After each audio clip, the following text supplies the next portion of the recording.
Good morning. Futures pointing to another low open as Omicron fears continue to weigh on the markets. The S&P 500 and the NASDAQ are coming off down weeks of 1.9 and 3% respectively, as the speed of the tapering process has quickened the perspective for the timeline for rate hikes. The Dow fell 1.7% last week, but both the Dow and the S&P are still both up on the month. The administration's Build Back Better plan looks like it will be defeated, with Senator Manchin saying he will not vote for the bill.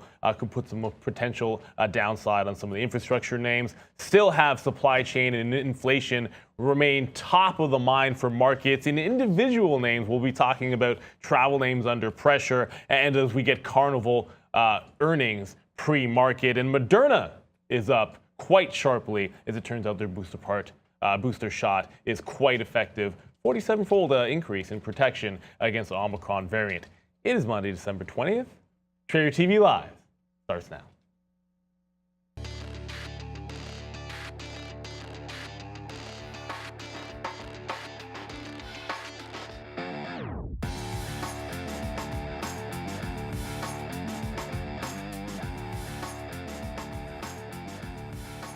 Across the board downside we're seeing this morning is the Santa Claus rally might have to wait just one session, judging by the open that we're seeing here. You see the Dow, S&P, and the NASDAQ down over 1%, with the NASDAQ leading the way, being tech heavy.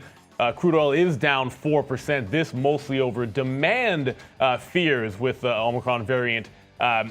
I guess plunging prices once again. You did see a little bit of a fall in both Bitcoin and Ethereum and some other crypto names over the weekend. It looks like we could be in for another week of pressure, gentlemen. I am not Brennan Wickens. I'm Neil Roberts, doing my fantastic job, doing as good a job as we can, of course. Big shoes to fill this week, certainly. And hopefully the market will do a little bit better than it started out. Where's our Santa Claus rally here, Sean? It's coming. I just don't know when. It doesn't look like Santa Claus is bringing any cures here. So we'll see what happens with this Omicron variant. But no, look, it's going to be a big show here. Again, this is generally a slow week. So we'll do the best we can to find the best, movers, some shakers for you. Moderna moving around today. I'm already in AMC, as you guys can see. Big week here for Spider-Man, No Way Home. So we'll see if that can carry through. We were hitting AMC a lot on Thursday, Friday of last week, all last week actually, and AMC a big mover there. So I think you got to just look where there is some movement here, and don't get stuck on some names that just have nothing going on. So again, welcome to the show. It should be a good one. I'm sitting beside my partner here today, Arun, so he's in the building. It should be a good one. I don't know, the future's down right now, down 1.6. They tried to battle back a little bit there and then stopped and popped. And now, we're starting to roll to new. Looks like morning lows here, I think. Yeah, even if the market goes down, there's some space to the downside. There is some space, but it's in a good spot for potential pickup on the buy side here. So I am looking for potential longs. I'll get more into the futures, but I want to say as long as we stay above 4,500, which is about 50 points away, we're okay. Even below 4,500 by about 10 points or so, we're still okay.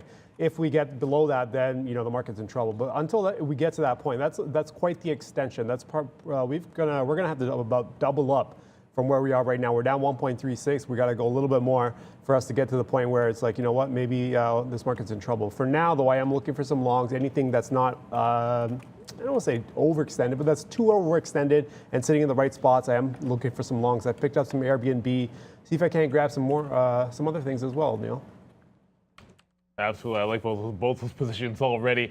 I will apologize in advance to Sean for what is happening to his fantasy football team. Although the week is not yet over, we'll see how things go as handling some business there, Sean. But before we get too far ahead of ourselves, let's quickly say good morning to Miss V. Good morning, team. Happy Monday to you all. I wish you a wonderful start of the new trading week. Please make sure to like this video and let's get it started, Neil. Yes, let's get it started indeed. And just one of the things, and this is obviously what we're going to be talking about for this week. We're not going to get away from tapering. We're not going to get away from interest rates. We're not going to get away from Omicron variant here. And just another note, and we're going to get into some of these operators, but I want to get your guys' thoughts on just where we feel this morning here. Some hotels, casino operators down between 2 and 3%.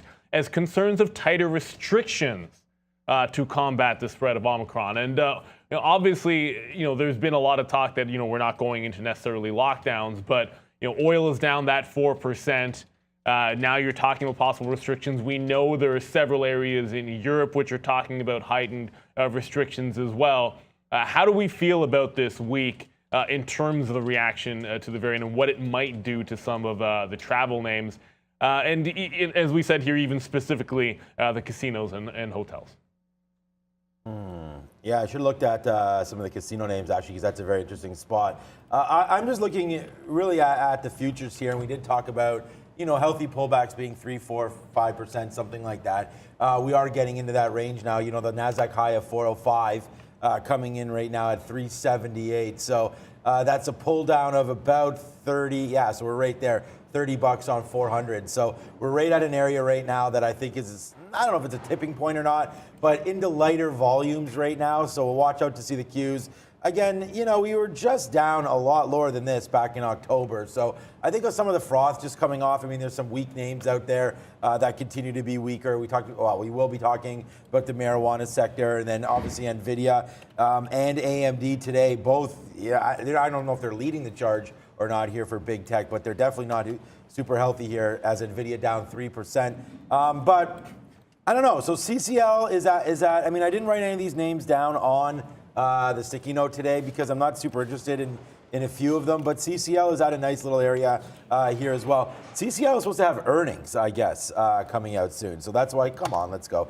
We're looking at them breaking the bottom of Friday's lows, which was, I think it was, 1750 or so.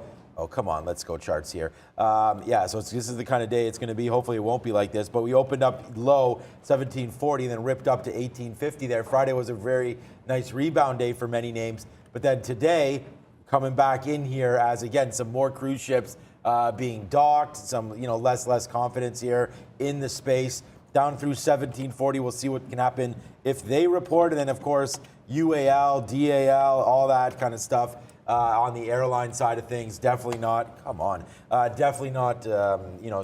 sitting well with me here as we're down to 39 and change now on UAL. And again, as international travel becomes more and more of a problem, so this is the thing, I gotta figure out these charts, not even going back to September here on this one, but you've seen the airlines just been getting absolutely crushed. We are at, again, some more key levels here of 39 and change. But what continues to work, and I'll work on these charts here, is going to be, and again, come on, I switch over charts, is going to be AMC here again. This is what I mean. Like, I don't know if you always wear some sort of a Spider-Man or Superman or some kind of shirt like that. Yeah, I tend to have any a interest superhero. in seeing the movie? Did you see the movie? And AMC right now, I'm up in the money 20 cents. So I think if I'm going to play any sort of a COVID kind of reopen play here, I think it's just going to be AMC because it has the momentum. I do like the superhero movies. Do I rush to go see them right away? No. But I think in terms of hype, I'm not sure. As big as superhero movies are, I feel like a lot of people are also waiting to see the Matrix movie too. So you might be fighting for, that's on Wednesday. And Neil's a big Matrix guy too. So I feel like there's a lot of competition, especially for this weekend's box office anyways, with Matrix on Wednesday, and then I guess the Spider-Man movie as well. Now, going back to stocks, casino players, Wynn hotels, casinos. I'm looking at Wynn here. It's sitting around 80. There's a nice little base down at 76. You're not going to see it on this chart here. This is a 15-minute. All you see is the downward move. But if you go back to about early December 1st, December 2nd, there's some action here around below. Hold on. Let me get the actual chart up and running. It's just below 80 and sitting just above 76. So there's like a zone here we can work with. Obviously, the stock itself right now is sitting just north of 80. So I do want to see how we trade below 80. If there's some support, then obviously longs are in play. But here's the thing too, right? A lot of these stocks are going to be setting up in areas of support, but the future is, like I mentioned, it has a lot of space to the downside. It's got about 60 points or so to the downside where it could still be considered support. So you might have a decent move to the downside, which could push a lot of these stocks through and deep into their support points. So jumping in right away or early on a lot of these names might not be the best way to go. So what I'm going to do is I'm going to find some names look for some action that gets deep into the support. Maybe then I'll go throw some bits down and go for longs. In terms of futures action, there's actually trades on both sides because the 45.75 area that I was looking at, that's gone now. But that means because we have support down below, I can also go for the short up top. So there's two trades available, whether it's a short up top or the move down below on the long side. But there's space on both sides, so you do have to time this right. So especially with the stocks, the way they're setting up, if you are going long, I just be sensitive to the idea that if this market were to like make an aggressive move to the downside, you don't want to be caught in too many prices too early, right? So maybe just average the price out or set up a way to average the price out if you are looking on the long side. I've got my Airbnb, so I'll look at some other names. Wynn is one of those other names I'm looking at. Yeah, absolutely. I know we'll get into the watch list in just a little bit here, but I wanted to get to a bit of a mover here. This one didn't make the list. Bluebird BioShares, just as we sort of came on air just a few minutes ago, resumed trading, down 22% pre-market after partial clinical hold for patients under 18 in sickle cell gene therapy clinical program. So obviously not a good look there. As a watching shares down now 20%, actually, you can see this has already been under pressure, sort of having fallen down on the daily chart here, having fallen down from a 25 level recently, now breaking below the $8 mark. There's shares sort of trading a little bit sideways action here after gapping to the downside, obviously going to be a little bit SSR, but this is obviously one mover. We understand that this is going to be a bit of a holiday slower week, right? And I noticed, Sean, you're already in AMC and in Arun and Airbnb. But what's the approach going to be here today? Because certainly there's going to be movers like this. Overall market might have a little bit lower volume, even as I note massive news here and the volume pretty tepid on something like this, which would normally be going crazier. So stocks like this are the types that you want to trade on weeks like this. Generally speaking, obviously today's an exception here with the market down over 1% on both sides on the NASDAQ and the ES. This is a special exception. This kind of volatility is not typical for this kind of a week. Short holiday shortened week going into Christmas. Also, we never tend to have this timing as well where Christmas Eve is on a Friday. So you just get that day completely off. Usually it's a half day and it's kind of midweek and it becomes a mess.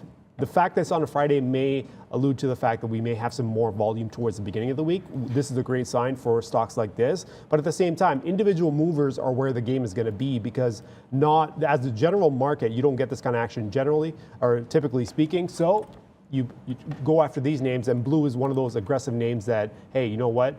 Look at the base that it's been setting around 9 even. The fact that we're as high as 11 even on Friday, and then here we are at 850 below all of this resistance.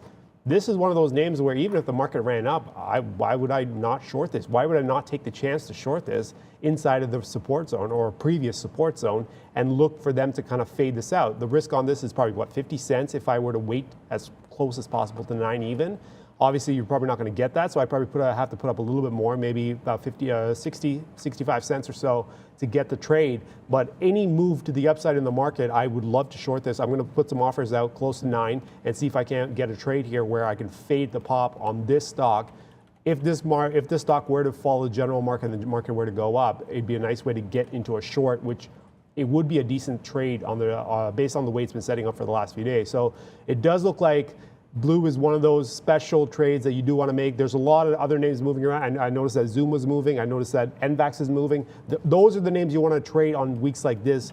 Obviously, today you can find some more names, but as the week goes on and the general volume starts to dry up, you've got to go towards the names that are moving unusually. So Blue being down 20%, definitely already on the list of those unusual movers.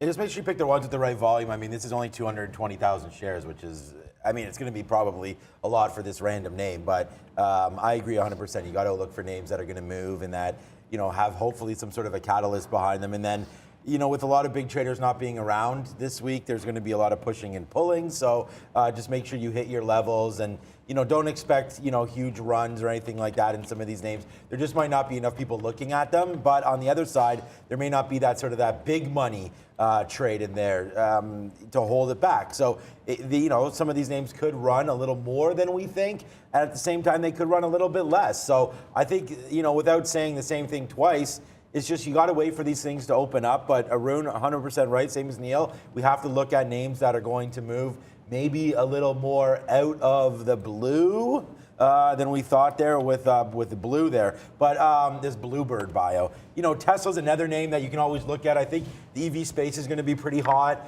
moving forward here this week, especially with Rivian. We're going to talk about that hitting some key levels. Tesla broke below that 930 right now and starting to move down. It looks like Elon Musk is going to make that record $11 billion. Can you believe that, Arun? $11 billion. Let's go. Yeah, I have to fix these charts. $11 billion tax payment, income tax payment. So that's going to be a nice little windfall there for the U.S. government. Who knows what they're going to do with it? Probably just buy more weapons. But down to 912 and change here, 910 or so for Tesla. Just watch out for that 900 level. Yes, 100%. And one last thing before we move on here, I just wanted to get quick thoughts because you were already in Airbnb, as we mentioned here, Arun, but we did have index rebalancing, and there were some sharp moves. One of them was actually in Airbnb at the close. And then we also saw shares of Lucid being added to the index. Now, obviously, a lot of names are under pressure. But any thoughts, just particularly in post, I guess post rebalance trading? Is there anything that you look for on that Monday morning to maybe adjust to some of these stocks? So you get a ton of, obviously when everyone knows there's going to be index action on a stock, as soon as the release is out, which tends to happen about 3 weeks or so before the actual event in early December, the news would have came out somewhere around there. As soon as that happens, everybody jumps on board. Everybody jumps on board into these index names because they know they're going to be added. There's going to be, why do they jump on board? Because, well, indexers have to add them into their portfolios, which means they have to go buy shares. So everyone's trying to front run that, which then causes the run to happen well beforehand. So although the index action was supposed to be done on the yesterday, on Friday, which would have been the 17th, the news comes out 3 weeks ago, everyone's trying to front run the indexers, and the stock goes up from that point on as everyone tries to buy up the shares first. And then index action happens, stock falls off a little bit because everyone who was trying to front run is now done with their position. They're trying to move out of the way, they're walking away from it. And that tends to kind of be the situation when it goes with those index type of action names. So here we are. I just wanted to jump on board. I think there's a decent support here. So here I am going long on Airbnb.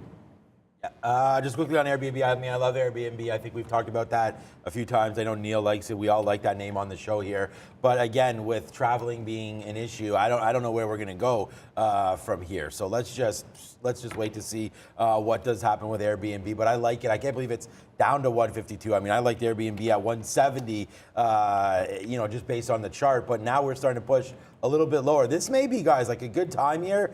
And I mean, look, you can buy some here. It depends. It's like PayPal. I mean, how far is it going to drop down before we find different layers of support down here? And I mean, I'm excited for some of these names. They just got to get going. Like Airbnb down here to 130, 140. That could be coming here a little faster than we even thought. So I'm excited for Airbnb, but it looks like a dead stock to me right now. I mean, I'm long AMC, you're long Airbnb, so the alphabet starts with A. Maybe we just got to get an Alibaba or something like that to get going here. I see a name on Neil's list that starts with a C that I'm going to be shorting out here pretty soon. So I'll hit that and then throw it over to Neil.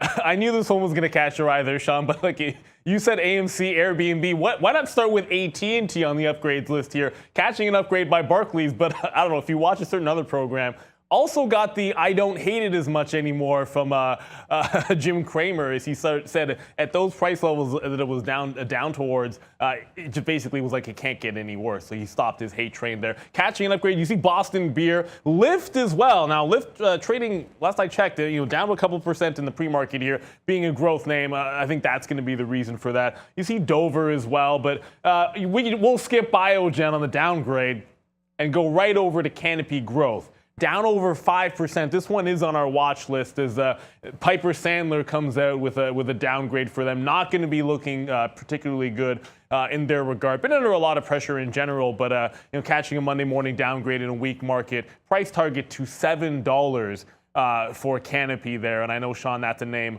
that you've talked about in the past. Whether or not there's a trade on it, that hasn't usually been the case, but certainly there are some movers on this list. I'm just surprised. I mean, AT&T looking relatively strong in a weak morning. Yeah, we'll we'll blow up some canopy here. I mean, I've dumped a lot of these shares, so for me right now, I mean, I could be like, you know what, we're smoking, we're doing this and everything, but honestly, man, CGC down another 5 Ps today. There's really, wow, there goes AMC right now. You know, the market's not really doing anything. AMC 30 cents in the money. We'll talk about that as we go. I mean, I think that'll be a name that I'm going to be trading a lot today. There's just, look, when I recommended Canopy was down here, when we started to talk about pre-election and the hype was coming. And again, I apologize. Oh, it's because it went from NQ and NY to NQ. But anyways, Canopy, there was a lot of talk. People thought it could get going there.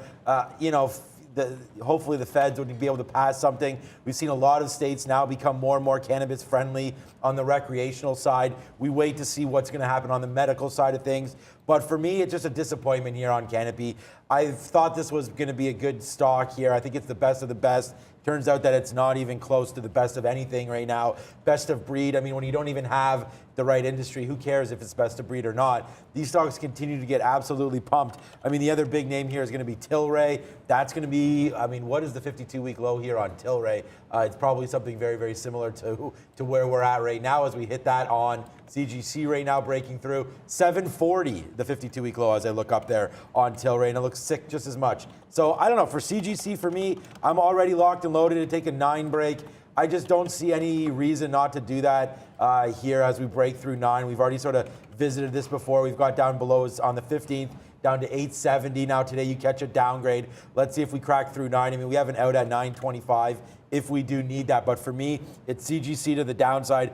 Right now, Airbnb is winning. Let's take a quick look. I don't know if your Airbnb's in the money. No, it's sideways. Meant to say AMC right now winning. Palantir, we're going to talk about that coming up soon as well. That's down to some key levels, but not down that much for some reason. Palantir here today off of a nice, I mean, it's still down, but off of a nice bump there on Friday. It's back to 1850, and we were talking about some key levels that we like. We picked up a beautiful trade there on Friday for Palantir. And then other than that, man, Alibaba keeps getting sold down. Not much here. This is probably, I was going to say this week or next week are the 2 lowest volume weeks. And then this week, of course, we have a day off with Friday coming through. And the interesting point is we don't have any days off for New Year's this year because there's some strange rule. And Neil, we were talking about this where if the year ends on a Friday, then and the holidays on the Saturday, then you don't get the Monday. It's like, yeah, it's a weird one. I'm not complaining about that. I like that. I like being in. It's a weird one because we all thought that we at least had either the Friday of New Year's Eve or that following Monday off, but the market isn't closed for any of those days. I don't know if it's a bank holiday or not there in the US, but I think here in Canada it's a bank holiday. I'm not even sure about the schools, but there's a crazy rule there. Like, I'm not sure why that exists. I guess it's for settling and things like that, but that is the rule. So I don't know if we have the exact rule, but I'm pretty sure I got it close enough there, Neil. No, you nailed it, and it's an odd one. It's pretty unusual. I guess it only happens once every 7 years. I guess would be technically the term there. But hey, it means that we get to trade more. So I think everyone should be relatively happy with that. As I know most traders would be. We don't like taking too much time off. And another rule we have around here is to run through our watch list. So we're going to drop into it right now, guys. Watch list at tradertv.live. You can also scan the QR code completely free as we run down what is moving on every particular day. And this is especially important when you get a holiday shortened week, because overall you will have lower volumes, and we have to understand that there is going to be a need to trade those movers and not necessarily get stuck catching ourselves over trading things that aren't going. Now, the top name on this list doesn't have any news this morning, but Rivian, shares of Rivian are down 4% already here. Actually, it was down 3%, now down 4% after disappointing earnings last week. Now, we had some delivery numbers that were not, production numbers that were not what were expected. You did breach the all-time low, if only, barely, it was about 95 and change that was breached on Friday, and we're trading again down towards those bottoms. So Rivian, here's another name, an IPO that everybody was excited for this year, that had a tremendous debut and has been under a ton of pressure this morning. I will also say, Arun, you might want to check to see if you can pay for some shorts on Rivian because they weren't free Friday. Yeah, that's not happening. Yeah, you do have to pay for them though, Arun, and then they're a whopping like 1/10 of a cent. So, but again, the logic here, and we've already gone over this, why you don't do it is because then you feel like you have to focus on it, and if there's really no trade there, then what's the point of paying even $1 for 1,000 shares? It doesn't matter. Paying anything if you don't see an opportunity there is a mistake. But for me, I've already paid for them. I see lots of opportunity here on Rivian. I mean, this $100 mark, we shorted this. It's too bad that it was a trade of the day. It's too bad it's not on here, but we called the short early on. And oh yeah, someone in the chat said they thought this was a trading show. We only have 2 positions, but I mean, it's 8:55 here on not great volume. So we will be in many, many trades. I'll probably make, you know, I don't want to say how many, but it's generally about 100 trades or so in the first few hours. Like we were off at 11 and then we're back, and then generally about 200 or so by the time the day is done. So there'll be lots of fills coming through, trust me, on that one. So if you are looking for trading, what we do here in the first hour is just kind of review possible setups, and then we get ready to take some trades if we see them. So that's what both Arun, myself, and Neil are now doing. Neil will come to us with a few of his positions if he gets any. Of course, it's different to trade at a different spot. So if there is any positions there, if you are used to following Neil, he will come and mention it. Maybe if he's not in a trade, at least mention, you know, some key ones there, some key levels like that blue. Okay, so Rivian made it up to $100, and we saw, and it's too bad because I wish my trades were showing up here, but we made a few trades in and out here. Our big one was the short early, and I think we can hit that again. It failed to get back up to 100. We kind of settled in between, you know, 96.50 and 98. We had some, you know, discussions in there before breaking and then touching 100, and then breaking 98 again and touching that 96.50, and then finally closing at 97.50. And now you're looking at, you know, another weak open, it looks like. I think we just take whatever the pre-market bottom is at this time. I have it as 92.50. On this chart, it's 93.50. If you pull it back to like earlier, it's like 92.50 was Friday's bottom. So I think that's something that we can look at here. I only put my charts back to, I think it was 7 a.m. So right now we have the bottom of 93.75. But realistically, I just think we don't hold this. 93 could be a good start to the short. We're at 94 now, but it's this 92.50 there that was an issue for me on Friday. So we actually had a short in here and had some bids. You see we did have a wick bottom there, but not followed by much volume. So I think we can retest this area. That's 93.50. And if you go here too, the same situation made on this bottom, 92.50, with not much. It's hard to see that. Sorry guys. Maybe you could put full screen there. There we go. Thank you. You know, not much volume on that bottom, and then not much volume on that bottom. So I think we can retest some of these and then see where we come into. So 93.50 right now on Rivian is a level that I'm looking at. And then if we're wrong, we'll be wrong at 100. So for me, it's a short in this area. 90, you know, basically 97 up to 100, and then we'll break it out if we break through 100. But on today's movement, I don't know if that's going to be possible. Yeah, going back to the comment about this is a trading show, I mean, yeah, it's a trading show, but at the same time, we got to make the right trades. It's all about the money. Taking more trades doesn't mean more money, right? At the end of the day, it's all about the money and making the right reads. For me, Rivian, I don't pay for shorts anyway, so that's already out. But then I looked at the chart, I'm like, could there be a potential long? And I'm looking at the daily. Actually, let me pull this out. Let me bring the daily from this one here. I'm looking at the daily, and this is what the daily looks like. This is an absolute mess. This is trading at 94 here. There's so much space that in terms of position trading, my style, it's going to be difficult. Intraday momentum, there's going to be tons of opportunities. That's kind of less my style, so I'm not going to lean towards even the long side of Rivian if there was a setup anyways. But in terms of daily positions, I can't get a read. I think, like Sean said, maybe the 92.50 is the only level you can really work with. Whether it breaks to the downside, you go for the short or something like that. But for me, I'm just going to stay away from it since I'm not even going to bother going for the short, right? So back to you, Neil. Yeah, one that might move a little bit better, one that I know I usually like to trade here is Moderna. And look, the news comes out that it'll provide a good level of protection against Omicron. The key point here being the booster dose, which is half the dose used for most adults normally, is the increased antibody levels against Omicron by 37 times over. So I mean, there was initially, obviously Pfizer had the big bounces. Its efficacy apparently was held up much nicer against Omicron, and Moderna was under some pressure, as we saw as a result of that. But it's been a good run here for Moderna. As a matter of fact, now gapping above this 300 level. So, you have some of the other names already moving higher in the pre-market, Pfizer, NVAX as well. But Moderna up now 8%, was 7% at the time of writing, but now 8% and pushing towards some highs. So, once again, the vaccine maker of choice when it comes to momentum seems like it's Moderna, although Pfizer was fantastic last week. Yeah, just reading here. Yeah, I don't know. Some people mentioning if they have the Pfizer versus the Moderna. I'm not sure if there's really any difference at this point for the booster. I know Pfizer came out with great efficacy as well against it, and it's just saying, what was it, 37x? Right there, right now, fold increase in protection versus the Omicron variant. So, and again, just like this is a trading show, not a show on politics or health or what you should choose with your own body and things like that. But right now, obviously, this variant is becoming serious. There's over, I think it was 37 games in the NHL postponed and or canceled, and even the Maple Leafs don't play now, I don't think, until the new year.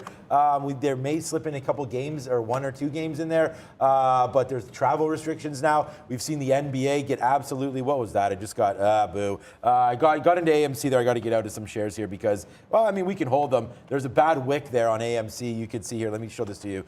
We just got longer through 29. We had a 29 bid there coming on AMC. So let's get a little bit out here if we can at 80 as we have more shares than we thought we would here on AMC. So we'll empty some of those out, but long there at 28.20, long again at this bottom, out. Now we'll see if it goes to 29. We were thinking that 29 eventually was going to pop up there.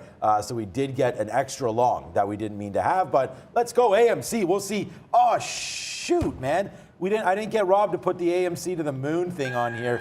Maybe we can do that. So right now we'll just do that, and then we'll do this too, because these more like ridiculous things that we put up there, paper hands, diamond hands, things like that, it seems to rally the stock. So let's go AMC. You got a diamond hander here, hopefully with you. But okay, back over to Moderna there. Anyways, that was a trade that should have popped in through 29, but we're happy to take it. 28.50 break is fine. Okay, so here's Moderna. Again, I think you got to play it to the long side here, and it's just a momentum play. It's 550,000 shares. It's a $300 stock. We talked about today trading names, Arun, that have movement on them. That's going to be Moderna. We have some base here at 314, 315 that we could look at since this news has come out. It's bounced a couple times there. One time 313, another time right there 314. So any kind of pullback, especially one a little bit below VWAP there, probably needs to be taken in to consideration. So I like those plays. If you look at a daily chart here, it's been a great bounce. What a great buy that was. We talked about that. I remember Greg and Trader Prad both asked me about it down here. And I said the risk on Moderna is to the upside because we've already seen it up here, and then there was more variance, so on and so forth. I didn't think we would kind of travel back down and around up to 400 and then back down to 270 and now back upside again.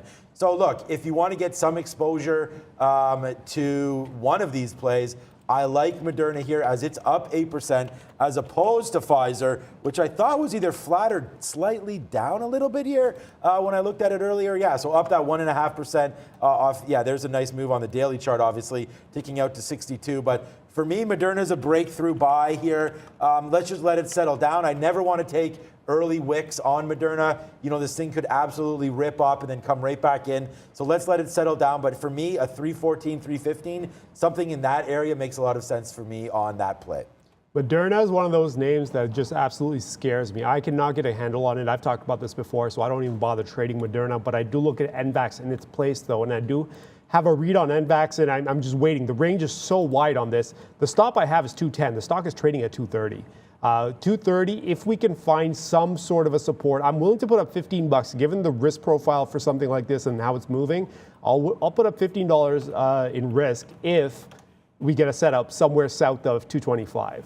That's about $6 away. I just need the stock to dip a little bit, find a support level, kind of set up, and then go for the long there. But right now, it's just one of those moves where it's already come off the 245. It's down $15 from almost its highs. I don't even know what the exact high is, but it is off from its highs by at least $15. So it's got quite the range on it. So just be smart about how you're trading these names. Moderna is looking at that 320 level, which seems to be somewhat of a big level, especially on the daily, but I don't want to get, again, I'm not trading it, so I'm not going to talk about it much, but keep an eye on 320 for anyone who is looking at that. But NVAX, south of 225, there could be a nice little long as long as it sets up. Futures moving back to the upside. Not by a lot, but it is moving, creeping. At least, like I said, there's two sides of a trade. There's a short up top, there's a long down below, but well below. So we're kind of in a spot where regardless of the direction the market goes, there could be a trade as long as it goes far enough in that direction. So if we go far enough to the upside, there could be a short. If we go far enough to the downside, there could be a long. The levels I'll talk about when we get into the futures.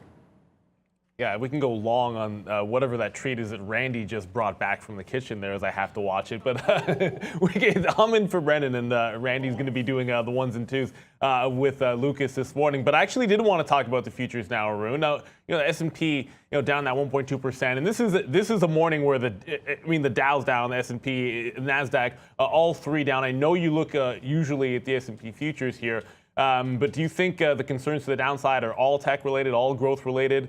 What's your approach overall as well, specifically in the holiday week when trading these futures? If I can get all those points, hopefully as one. Yeah. So in a holiday week, if volume slows down, I'm more geared towards volume as it is. So when volume slows down, I tend to slow down in terms of my reads, anyways.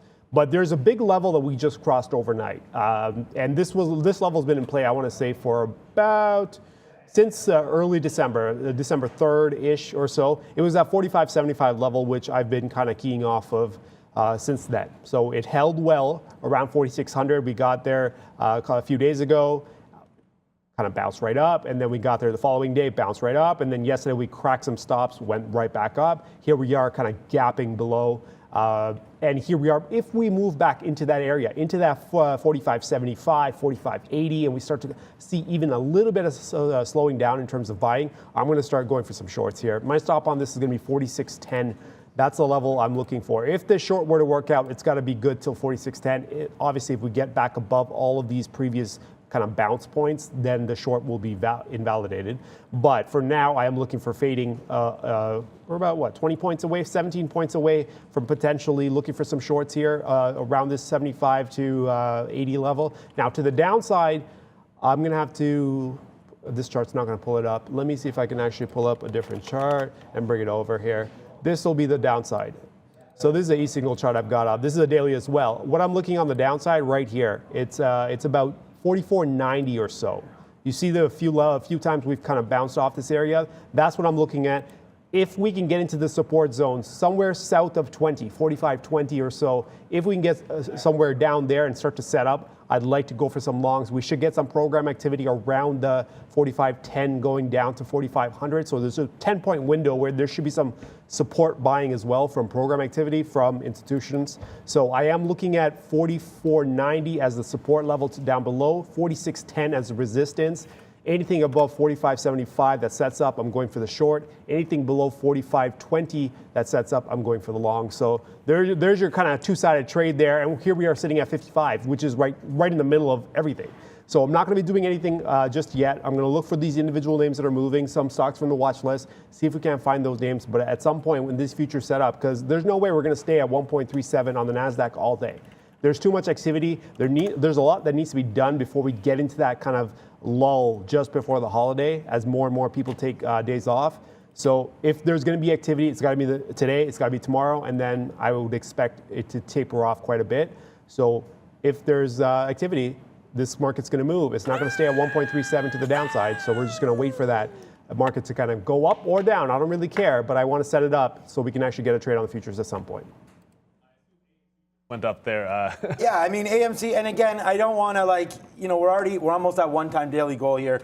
And the thing about AMC is this, is that we talked about this earlier on today. It's the only one here with stars on the list, right? Let's push this thing to 29, support at 28. It's at 29.40, man. We're long $1 now in the money on this. We'll put this sticky note up. We talked about making sure that you trade names that are moving. And I mean, I don't even need to trade. That's it. You want to talk about having a trading show? I mean, this is what we're doing, man. Like, what else are we supposed to do? Like, this is a monster win here. In.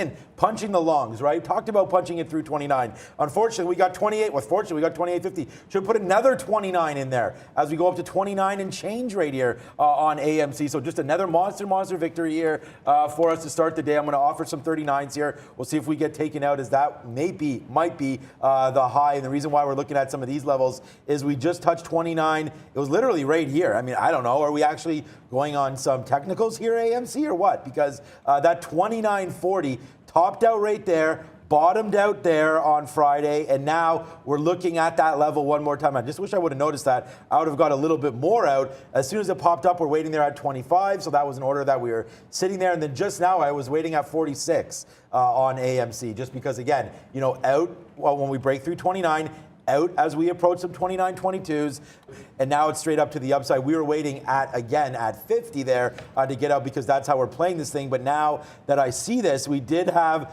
some kind of, I don't want to say problems or anything, but some sort of support, resistance, whatever here at a random level of 29.37, 38, and that's exactly where we stopped to right there. We actually stopped at 43. So let's see if we could take that level out. The high there was 43. So whoops. Let's get a little more shares in here if that does break one more time. That's 43 there on AMC, but it's only 9.11. So that's, I don't know. We've already got a pretty sweet trade on here. Like I said, hitting some daily goals already. Although I did put the daily goal down here because of today and some of the volumes that are concerned, right? And I think that's what a big part of what Arun just mentioned there was, and not just with the futures, but even before, just rehashing some of the things that we've said. We might not make a lot of trades, but we're going to try to make some good ones. And if the trades are here today, then that's what we're looking for. And I think AMC at 1.3 million shares is a great trade. Come on, hit me at 39 now, and then we can get out of that one and then not worry about it. So more upside here for AMC. There'll be more talk about this, so don't worry. I'm going to be punching these longs through 30, 330, half, everything. Let's see if AMC can take out Friday's highs. Yeah, and just we're going to move down the watch list here and maybe talk about some of those other reopen type names. But I want to quickly say General Motors is extending its production halt of the Bolt through the end of February. So they were under pressure last week. But as you just mentioned, AMC. I wanted to talk to, we don't have a lot of earnings this week, and after market we get Nike, we get a Micron also reports today, but we're still awaiting a CCL. Now airline stocks are going to be under pressure. We already know, Carnival and Norwegian and some of the cruise lines also going to be under pressure this morning. There was a Royal Caribbean ship docked in Miami with 48 cases on board. So, down. CCL down about 3%, all these other names down about 2% so far. The second we get these Carnival earnings, we'll get them to you here, but what's the approach? Because across the board they're down. CCL usually a good trade, but here we are waiting for their numbers to come out, and you're not seeing a lot of action. I think as people wait to see this hit at the open, I was anticipating we might have them in by now, but obviously, as you can see, still waiting for Carnival. Before we get into that, Neil, I just want to quickly point out BRG going absolutely nuts here. I'm seeing rumors that there's they're going to be acquired. If we can get some confirmation on that, it's up 76% now, up $3 in the last 15 minutes or so, going absolutely nuts to the upside. If it is an acquisition, then obviously it's not my thing. But at the same time, Neil, that's right up your alley there. Going back to Carnival, I haven't actually looked at Carnival, but there's another travel name that I actually do want to look at, which is Boeing. Boeing is kind of my go-to when, regardless of the sector, if there's travel-related things, I just go to Boeing, just because I actually get a pretty good read on Boeing when it moves. So Boeing, what I'm looking at here is if we can get actually just below 188 right here. It's going sideways, which kind of lends some confidence to the idea that I actually want to play the extension to the downside. It would take out the low from Friday. And if we can just sit underneath, there would be a nice little short here. I just want to see if we can actually extend it. Of course, the cut on that trade would be 190. So it's a 2-point window here. We either go below 188 and we work the downside, or we get back above 190, at which point I got to flip the read and look for the long. So we can play both sides of this. I am waiting to see which direction it wants to go. It's at 188.60 at the moment, but there's two trades. Either way, I'm good with. But again, we just got to wait for these trades. I've got an order waiting down there. So I am willing to take the short on this below 188. That's my read in terms of travel and whether it's cruise lines or airlines. in terms of travel, I'm going to go towards Boeing here and the short or the long, whether we go through 190 or 188. On that name, I can quickly show you here that Blue Rock Residential. It looks like they are being acquired. The shareholders will receive $24.25 in cash plus shares of Blue Rock Homes Trust, which has an estimated NAV of $5.60. So that gives you an overall roundabout price of close to $30 in considerations. VRG up on that news and quite volatile. So that is definitely going to be one to watch. A bit of a late mover on our list. Speaking, we talked about waiting for CCL. We're still looking to see on where those numbers are going to come out here. But I wanted to quickly jump to Sunrun, because Sunrun down pretty heavily here in the pre-market, down 9%. They caught a downgrade. And the overall, look, we talked about the energy space a little bit here. I guess a little bit last week we talked about the energy spaces. I'm having issues even loading my charts. So there you go. Load. Even when I'm sitting in Brandon's seat, I got to deal with it here. But Sunrun, come on. Yeah, I know. It's going to be one of those kind of days here as I do try to load it up. Sunrun down that 9%. They got a downgrade. And we had the energy infrastructure bill, which is possibly being derailed. Well, I don't want to say possibly, but Munchin not going to be voting for it. Possibly going to be derailed for that. There also was a key proposal in California that will reduce the benefits of some solar-powered customers having incentives to buy over here. And this is a high flyer, which my daily chart's not really loading, which has been coming back pretty heavily, down now 10%, going to go into SSR. Any ideas on trading possibly in this name? Yeah, Arun has an idea to fix her. Yeah, it's not New York, it's NASDAQ. No, trust me, I got it wrong. Oh, you got it up? Yeah, okay. that's the one. You have the wrong time. It makes a big mistake here. Yeah, one time and it takes forever to fix that issue. There's a lot of talk here about this CAN-F, and I mean, the charting is pretty easy on this one, man. And yeah, you have these 280 levels that we've already seen back in March, back in April. We wicked up high to 280. We wicked right here to 261 as well, which we just made right now at that 254 level. So, I mean, this can fight BioPharma here today on some FDA news with a big run to the upside there, just similar to that run. You see this starting to take off here for us. And then normally, yeah, like this is probably a name that both Brendan and Neil would probably look to short on this one. But again, you have that 280 level that we just talked about. So maybe the short's in right now at that 250, 260 area. I think that's something definitely to look at if you're looking to short something today. 280, or if you're long, like we've already been up here, 280. And I mean, look, we wicked even higher, 480 there. 440, so there is some haul potential once this thing opens up just to fly around more and more and more. So, I mean, this is a great candidate for haul today. You only need that 10%. Beautiful moves. We started at 120 back here at 7 o'clock.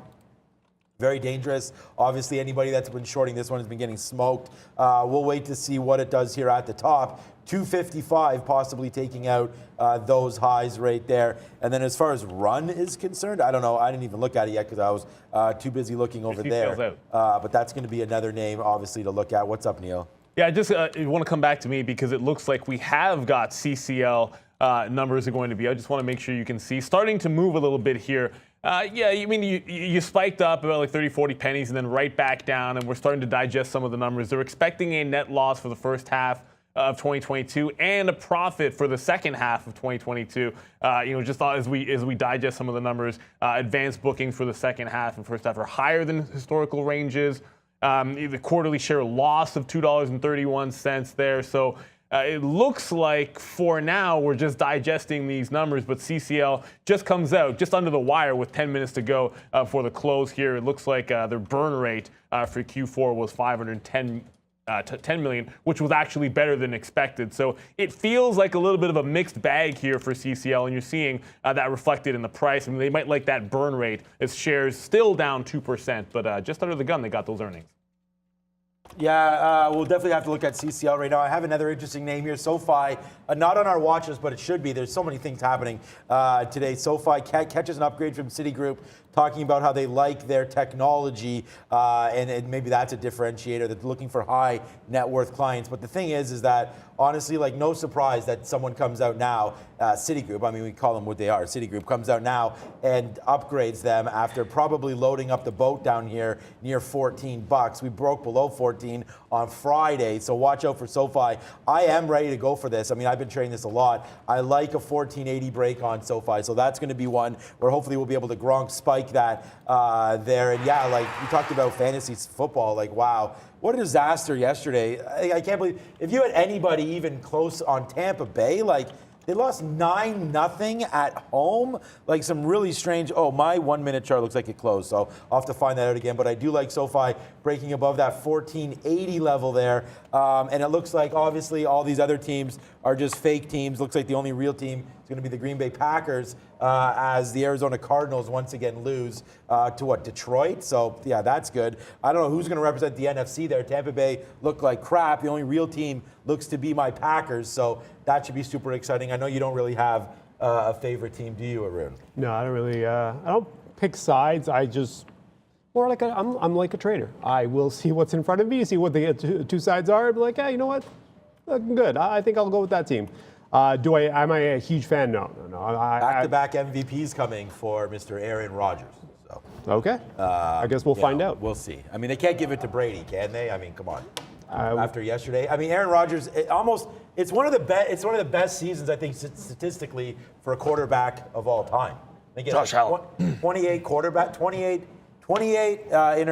touchdowns, 4 picks. Just to put it out there, in terms of trading suggestions, don't trade like this guy picks his teams. Don't be that biased. Just be wide open. No, I'm saying in terms of trading, don't be so biased when you pick trades like the way you pick your Packers. That's not, I mean, that's a statistical. I mean, I think it's actually very similar to the same because the Packers are 40-9. Can you believe that in their last 49 games? So it's like picking statistical, right? Like if you have the same stats trading the futures, something like that, right? You go back to the well. So I think that's what it's all about. But anyways, I don't know why I have CRM up. Oh yeah, because that loaded instantly for some reason. Here's SoFi. I just want to talk about that quickly. This 1480 level. So on an upgrade. I don't know what's going to happen here to the market or not, but it looks like we're bouncing back here nicely. So I was always looking at NASDAQ 16,000. Obviously, that's well over 8 now. We're at 15.6, but you still have this 1480 level here with only 8 minutes left. Quickly, we still have some more stories to go to, but just a quick check here. Palantir, if we don't get to that, I am on the bid one more time as hopefully my charts load here. We did have a great, okay, good.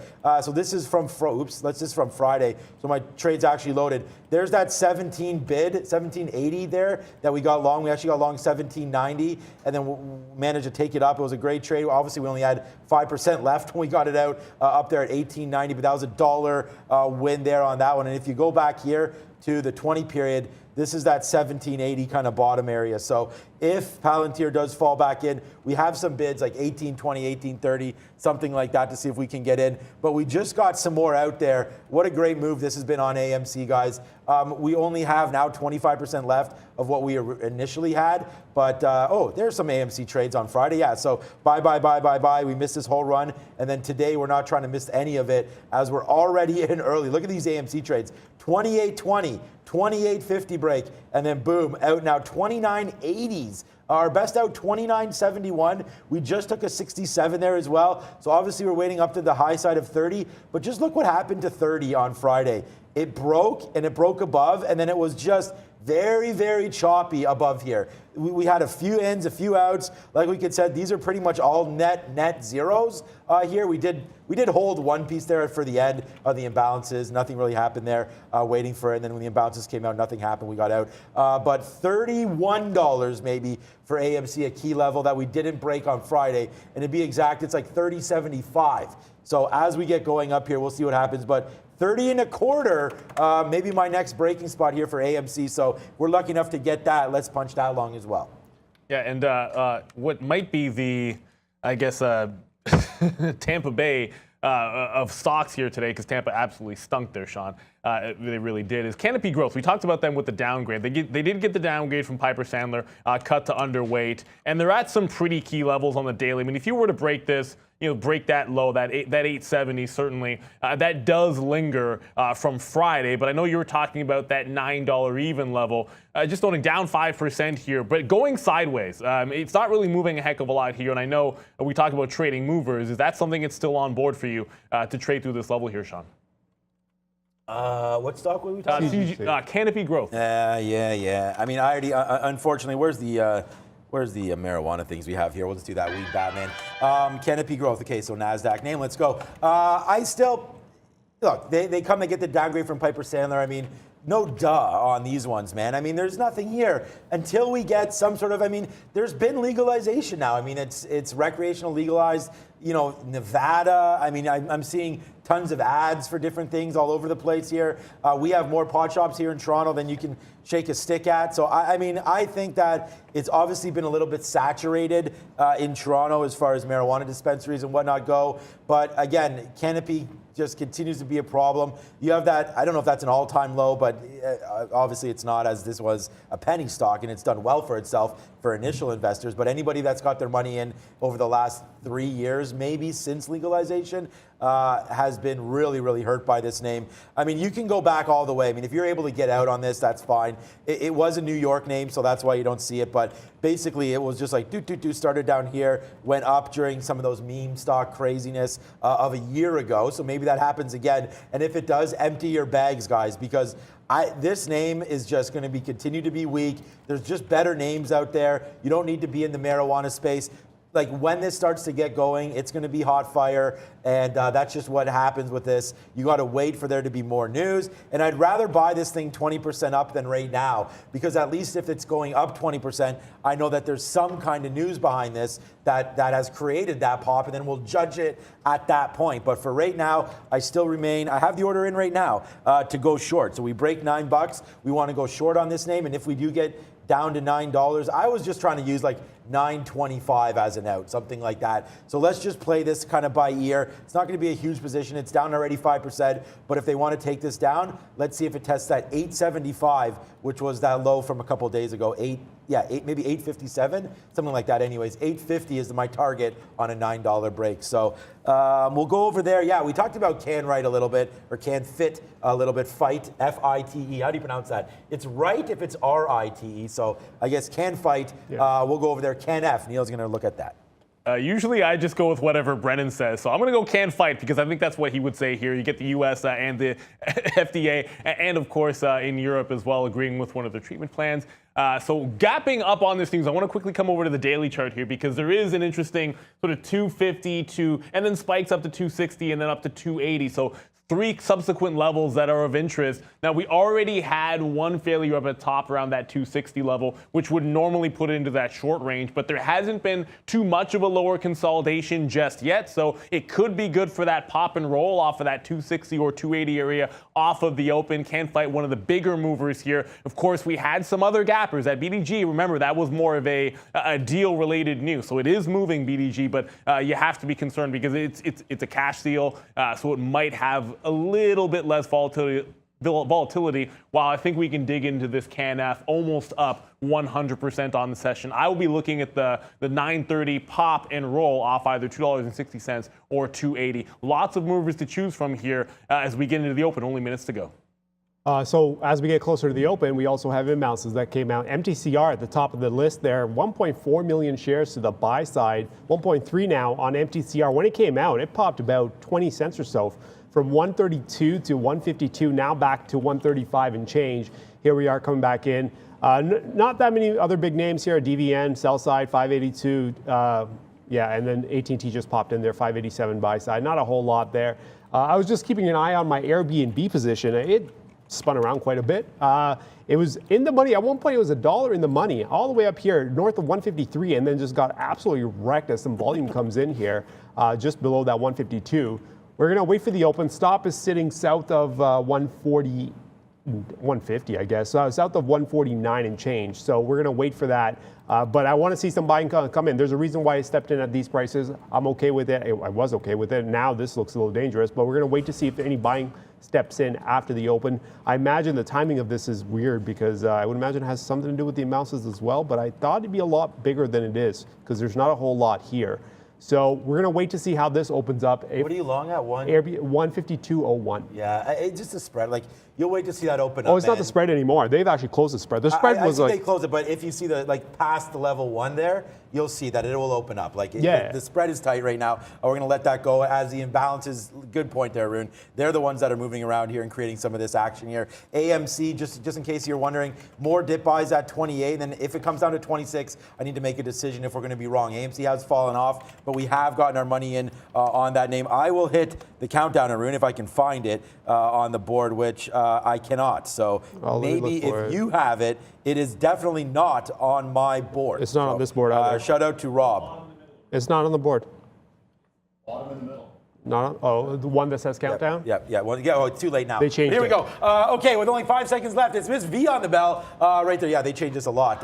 We'll wait to see. Here we go. Now it's open, so we are now open. Hit that bell. 3, 2, 1, let's go. CGC does break down below now, so we are short sub 9 here. Let's see if that's going to work for CGC. Obviously, I don't even think the stock is open yet, so we do get short 9 right now on CGC. Not 902, which means horrible because we're trying to get a 9 break, but we'll wait to see CGC open. Let's average into this one. It doesn't look like it wants to work, but I don't think it's open yet on the New York. Yeah, I stepped into some Boeing shorts. Airbnb back to flat now. Boeing on the short side, I picked up just south of 188. I think I crossed down and got some better prices than I would have liked, I appreciate that. But I was looking for the short south of 188. I got 188.08, and here we are, 30 cents in the money on Boeing.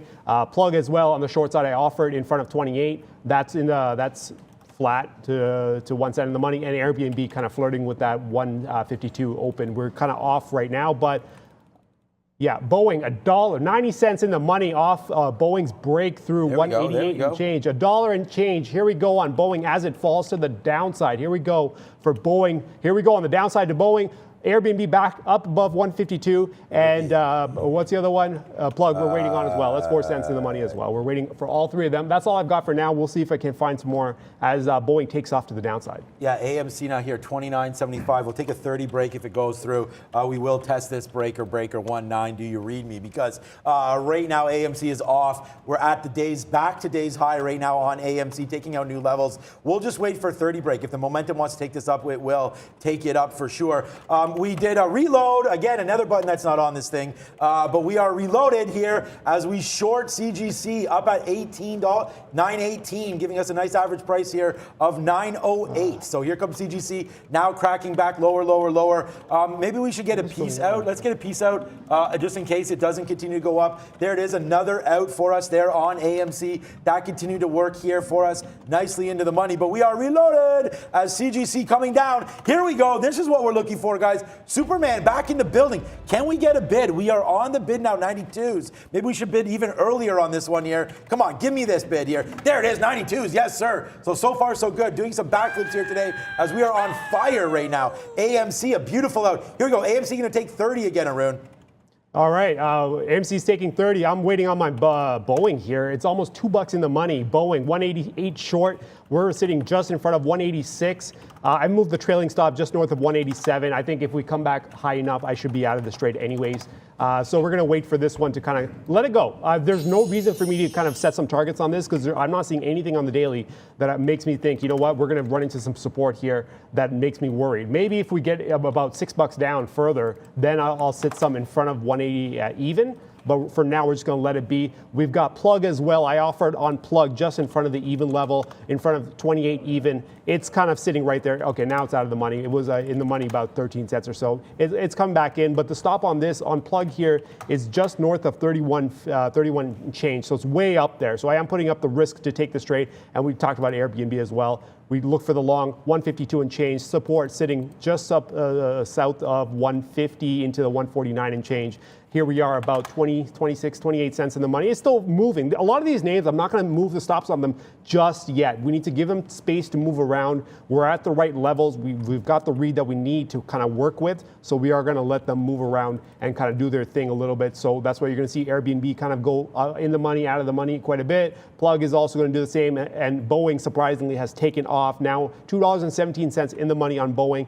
Again, Only location I'm willing to put a target out is in front of 180. Until that point, I'm just going to trail this because there's nothing stopping this thing from going to 180. There's no support. So trail it. Let it go as far as it wants to go at this point. That's how you keep your winners, right? Let them expand as much as possible. And here we go with plug just backed off that 28 level. Now we're at 28.83 on plug. So it's starting to do what I was expecting it to do, which was resist this 28 and start moving to the downside off of any pop. What I'm also noticing though is Zoom absolutely cratering after putting the 210 high. Here we are south of 200. I am looking at Zoom with some potential longs as well in front of 196, but I need this to set up though. This is getting a little too aggressive for me to step in on this long just yet. Futures not doing a whole lot. We're still flirting with that 45, 50 level. So here I am looking for some more trades and just riding that Boeing train all the way to the downside. Oh shit, we got a good one right here, guys, because yeah, let's tap it up for AMC as that's working. We talked about not having many trades today. I mean, how about 2 for 2 and bangers today, man? CGC and AMC. Look at AMC, huge moves to the upside. It's gonna show us long at $30. Obviously that is where we're long, but we've punched that out. And if you could see some of these trades, we got some out here, 30.17, 30.23, 30.27, 30.35, and now we're going to the upside. We're gonna hold the rest of these bad boys as we continue to go. And then check out CGC as well, man. You want to beat up some crappy names? Boom, boom, boom, boom. How you like that, Tyron Woodley? Coming to the downside right there. CGC, 878 right there. What a good out that seems to be there on CGC. So that was a good move. And now coming up to my favorite time of day when we get reloaded.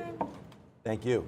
Reloaded on coffee. So there it is right there. Wow. AMC just continues now. New day's high on AMC as we take out $30.50. And this is what we're talking about. Spin it out. Spin it out. Because, hey, man, Arun, we made more money already now today than we did on Friday. It's 9:35. Holla at Neil. Holla at AMC, what an unbelievable run there. Not quite as crazy, but actually halting to the upside is SOPA. So SOPA halting to the upside at 520 here, volatility halt. 57%, it is trading higher. If you look at the daily chart, this has been beaten up, very, very beaten up name that has come down heavily here. But the news is they're being added to the, come back here. They're being actually added to the Russell 2000, guys. So we'll go here and quickly, there you go. Being added to the Russell 2000 index, been under pressure, has been an unsuccessful IPO, but Society Pass being added to the Russell 2000 was on our watch list. Should be a volatility halt, open up in about 5 or 10 minutes. So watch out for SOPA, guys. SOPA, eh? Okay, what am I going to do here? Airbnb now in the money, 50 cents. Boeing coming off a little bit. Now it's at $1.57 in the money. And Plug is completely reversing course and going to the upside. We've got some resistance, so we can work with that. Airbnb now spiking. Here we go. North of 153. Now we're in the money. There we go. Now we're getting some nice little support action. You're confirming the support that I saw here. So we have extension to the upside. I'm looking at 156 as the first target. So I'm looking for about $4 or so as my first target on this trade. We're going to let this move up. Again, I'm going to trail this. I'm not going to step in front of these names in front of those price points or until we get to those price points. Up until that point, I'm just going to trail them. So I'm going to let Airbnb go. I'm going to let Boeing go, and I'm going to wait for Plug to come back. I am looking at another name I'm looking at is Wells Fargo as well. Wells Fargo, WFC here. Breaking 47 kind of opens up the downside a little bit. Not enough for me to step right in, or jump right in right away. But I am looking to see how we react in the next about 20 cents or so, around that 47.30, 47.25. I want to see how we play in front of this area here. There's an area here. We're not going to see it on the 5-minute chart, but if you go back to the daily, you'll see back in early December 1st, 2nd, 3rd, there's some action here in front of this 47.50. It kind of leaks just below that as well. So I want to see how we react. If we can kind of find some resistance and kind of hesitation here, I'd go for the short with a 49 even stop. But for now, we're going to wait. Respect the strength that Wells Fargo has. Futures now moving into the 43.55 area. So they're also finding a little bit, just a tiny bit of strength here. So moving the financial names, moving some other names with it. So we're going to wait to see if we can't fade that name. As long as we get the hesitation, we'll go ahead and fade it. For now, though, we're just going to wait. Hey, Boeing's $1.60 in the money. Airbnb 80 cents in the money, and we're waiting on Plug to turn around. That one's out about 30 cents or so. Yeah, let's give it some new ideas. Yeah, I don't know. I saw Neil just make a note. I've taken profits. I don't know. I hope that the P&L is working as I know. I don't know if Arun's taken anything out, but I've taken profits on CGC and AMC as AMC back to day's high. I like a 276 break right now on NVIDIA, so hopefully that breaks through. Let's see some pressure now come into this chip space on the upside. This is another beatdown name today, man. Down, here we go, take it out. Just take it out and put me long. We do want to get longer down here. Was hoping that it could dip in. Here comes maybe dip in, and then we'll buy something down here, 273. I'll get out if we break through 270. I want to be averaged into this one. Let's see if it can break long, and then we'll just keep going, gone. Hopefully on AMD, hopefully as well. But there goes NVIDIA. We got 20s, so a little bit of a slippage there. We'll take 20 cents worth of slippage. As there goes NVIDIA. Hopefully we can rock and roll on this one. Some of those highs, 278 there. We'll see what it was doing on Friday when this loads back up. 279. Yeah, that's that bottom level. 279 and change. So back into here at 278 could be a decent out for us on this name.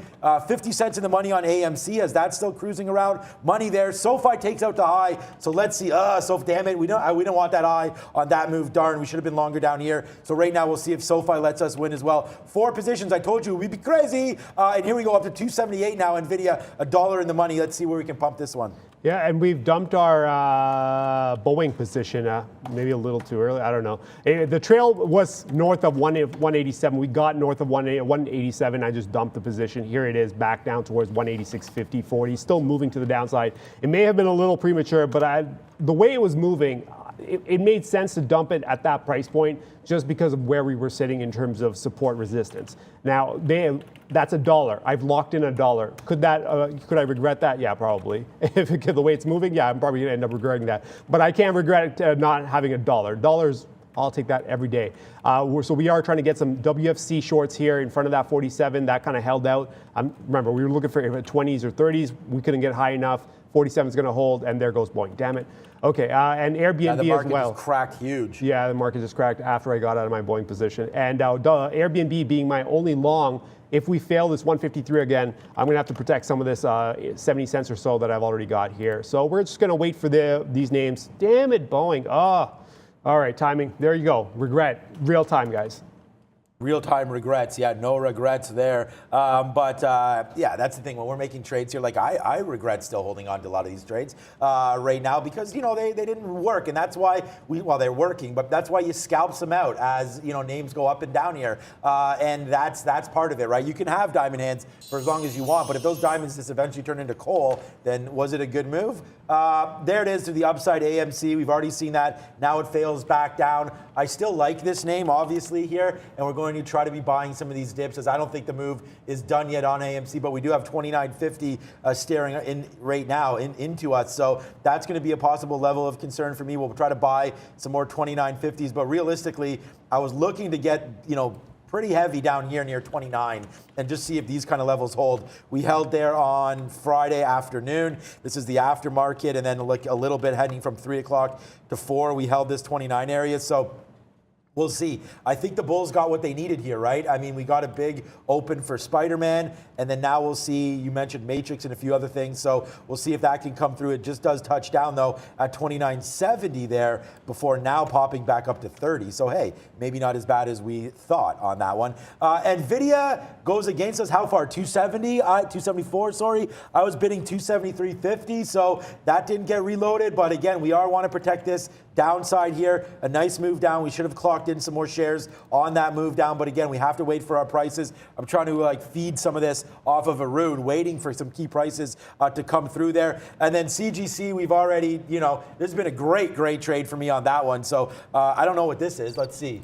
Crickets. No, that's pretty useless. We'll definitely scrap those out. But we do go fishing there, pick out some CGC shares, and hit those on the short side. So far, so good there. SoFi trying to work, man. We tried to get longer in the 50s. Rate of view up there, 55. Didn't come into play. Unfortunately, we took out the high there, and we're long at 80. So, yeah, the high 85. That was a trade we wanted, but we didn't realize it came from 30, so probably should have canceled that one. Here goes NVIDIA. $277, $1 now in the money on NVIDIA. First area of concern for me here, 278. So we'll get out a little bit before 278, see if NVIDIA wants to continue to run, but we are now at our highest level, and SOPA, I guess, halted, right? So there's SOPA halted. There's NVIDIA, by the way. Yes, sure. We'll go like this. SOPA right now, 555 looks like is the price to look at. And there's NVIDIA now, $3 in the money on NVIDIA off of a beautiful 276 break. And now upside on NVIDIA. Arun, what a fantastic day is. It's time to barbecue up some profits, baby. Talking about barbecuing some profits, Airbnb now absolutely taking off to the upside here. $2.55 in the money on Airbnb. Here we go. I moved the trailing stop on this one, by the way. So just so the way it was reacting, if we failed off that 153, I needed to get out, especially after having gotten out of Boeing and the way that the market was moving at the time. I had to protect some of this, given that this was my only long I had in the event that the market was going to drag it lower, protect some profit. So I moved it up to 152 and change. So roughly I would lose like maybe 5-6 cents based on the way it was moving. Breaking 152, I just dump it. I've got 152.01. Account for some slippage. I'd end up losing a few cents there. But for now, we are $1.93 in the money on Airbnb. We've got Plug running as well. Not Plug. WFC is now in the money, 30 cents. Plug is still out about 30, 40 cents or so. We're still waiting for that to turn around. There's enough resistance. That might take all day. In the event that it does take some time, we're going to go to Neil. I put this one in the chat a couple of minutes ago, and CERN is actually still halted disseminating this news. But Oracle, that deal is now looks like it's going to be completed here, at least agreed to. $28 billion in all cash at $95 a share. So we talked about this on Friday, the speculation of this deal coming through. Clearly a big cash outlay for Oracle, and they're under some pressure, actually dropping a couple of dollars here at the open, now down 3% on the session. As I mentioned, shares of CER and CERN are going to still be halted last I checked, but the news is out. It is going to be an all-cash deal at $95. Oracle under pressure, although getting a bit of a bounce here as the market heads back and forth around. Oracle, wow. Oracle's got it's got some action for the last few days. Has been quite nuts here. It was pretty much trending to the downside until about the 9th or so, and then decided once to go to 106. Jump around quite a bit. Now here we are going to the low 94s. Problem with the way it's been trading for the last few days, though, it doesn't lend any support levels that you can actually work with. Oracle's a New York stock. I don't know why I always get that confused. Even last time I was trading this name, I put it as a NASDAQ name. But the way it's been trading, it does not help the situation for trying to find a trade here. Let me load up the 50. I know, forget the 15. I'll just bring this chart. Look at the way it's been moving. It's obviously, this is all jagged. This is all momentum trading. When it does this kind of a move, you momentum trade it those days. But then as it comes into previous kind of support zones, you're looking for support. Where would you get it? Around 94? Maybe. Would I be confident? No. There's other names to pick and choose from, so I'm just going to go with those names. Oracle does look like it's got a decent bounce point around that 94, but I don't know. It's not the right way. It's not moving the right way. It's not reacting. The levels aren't solid, so I'm just going to stay away from this and just kind of look at Airbnb and $1.88 in the money. Still looking at that 154. We're not going to do a whole lot. We're going to wait on that one. Finally, Plug turned around. Plug looking at that 28 level. Remember, we're looking for resistance all the way up to 31 and change. Finally, we got some around 28.50, it looks like, and now it goes back down through 28. We're looking for, in terms of targets, I don't have any targets. I should probably look at some targets too. Targets, I'm looking at 26 as the potential level, first target level. So we're still waiting for about $2 or so. See if we can't get that on Plug. We've got WFC in the money. We got Plug in the money. We got Airbnb in the money. If you guys see some other trades that you guys are in that look like they're setting up, let me know. Maybe I can pick up some other stuff as well. I'm also looking at PG. Well, the alerts went off. I got to look at the stocks. PG, Zoom, PayPal, NVIDIA, and Piton are those alerts that have gone off. I need to look at them to figure out what the trade is on them. So. Okay, yeah, so we just got a nice little low bid there in the 30s for AMC. So we'll see if we can take a piece out if it does come back to the upside there off of that nice low bid there. It's just been bouncing around here, AMC. I don't know. Like, I still think we can run. I'm thinking about going longer here at this 29.75 break. I think I just put an order in to do that. So we'll see what it wants to do, but I still think there's some upside movements here. AMC 17 million shares. It keeps resisting these bottoms, so we did take a bid there. and it's just bounced off a few times now, 65. So I don't know where I was waiting there. I was waiting at 70. We'll see if that one wants to continue to work. But right now, slippery slope here on AMC. We'll see, bouncing around. I don't want to hold this one, guys, honestly, below this 28.80, so a little bit lower than that, and we'll get out. So 28.80, we'll average into it, but we're going to wait to see a new position now as Palantir comes all the way back down here. Yuck. This has not been a good open for Palantir, down 4+%. Some of these names starting to make moves because you see the NASDAQ, very, very choppy. And this is exactly what happened on Friday, man. We touched highs, recently. Sorry? Like, how in the hell are you supposed to trade this? Like, you got to look for the hot names, try to pick out some key levels, because up and down here, to touch the bottom now 4 times and to touch the top 4 times, that's crazy in the first 20 minutes. You don't see that movement too often here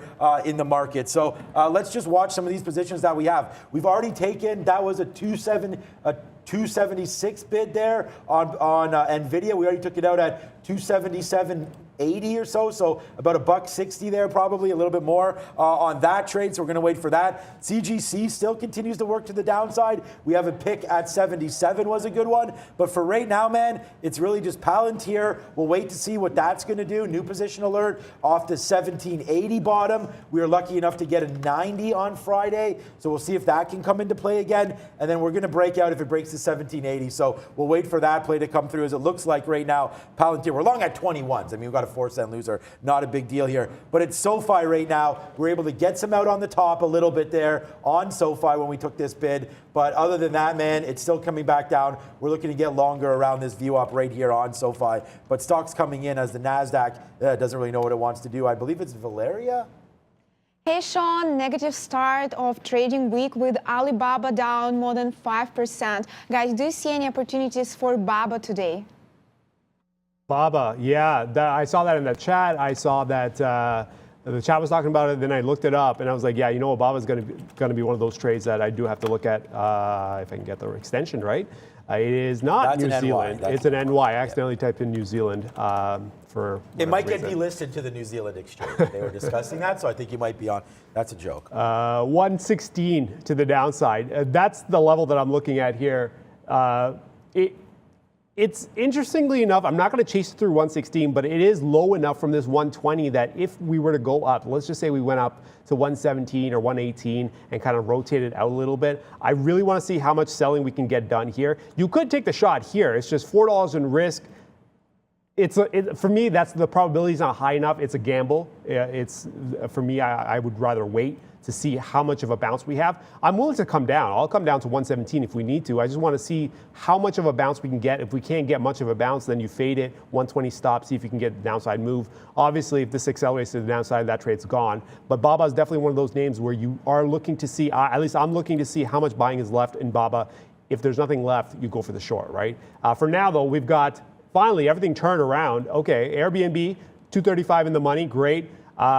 Plug finally taking the lows out, so that's going. That's about 40 cents in the money, and WFC is 30 cents in the money. So we're just waiting for these names to kind of get going. They're moving, but they're not at their targets yet. So we're going to let them move around. Futures turning back around. Let's take a quick look at the futures chart here. Futures right here. Just broke 45.40. Low is about 22, I want to say. No, it's 26 and change. So if we get below 26, remember what I said, if we get into the 20 range, the 45-20 range, as soon as we can set something up down there, I'm willing to step into some longs, but I need to see a setup down there. If this market's going to just accelerate to the downside, I'm going to kind of wait it out, ride my shorts, protect my BABA long. But if this market were to slow down south of 45.20, going into that 45.90, 44.90 area, I am looking at that zone as potential buys, especially around the 45.10. We need to find some, there should be some buy side action here, especially for some program trading around that price point. So if we can get some longs down there, that'd be great. Up until that point, just protect what you have on the long side, ride your shorts all the way through, and then find some new trades. I'm still going through the list that you guys are putting out there. I looked at some names.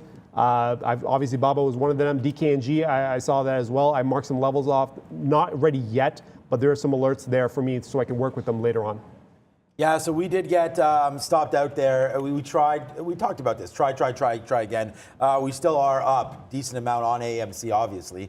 But there's the stop out right there. So again, you know, the big positions put on here, 26, 27, and then again an 11, and stopped out at 75 break. I do want to take a long 29 if it breaks back through. But again, like we said, let's play some momentum here on this name. If it wants to break back above, then we'll take that on AMC. And then the worst case scenario, we get long 29 and we have to get out right here at this bottom one more time. I'm not going to bottom pick this. We'll wait to see if AMC continues to fall back down or not. A new loaded, I mean, again, we don't have it upside, so we'll just go diamond hands, I guess, because right now we are loaded back up on SoFi. We take that bid through VWAP there. When I put this bid out initially, volume weighted average price was at 55. So we actually get a 55 bid. Let's take this up higher. Now we have double the shares. We're long at 63. I might take this time actually right now to unload some of these SoFi shares on the upside here because we have a little bit more shares than we are comfortable with, especially in what looks to be a down market. 30 cents in the money, CGC not really doing anything.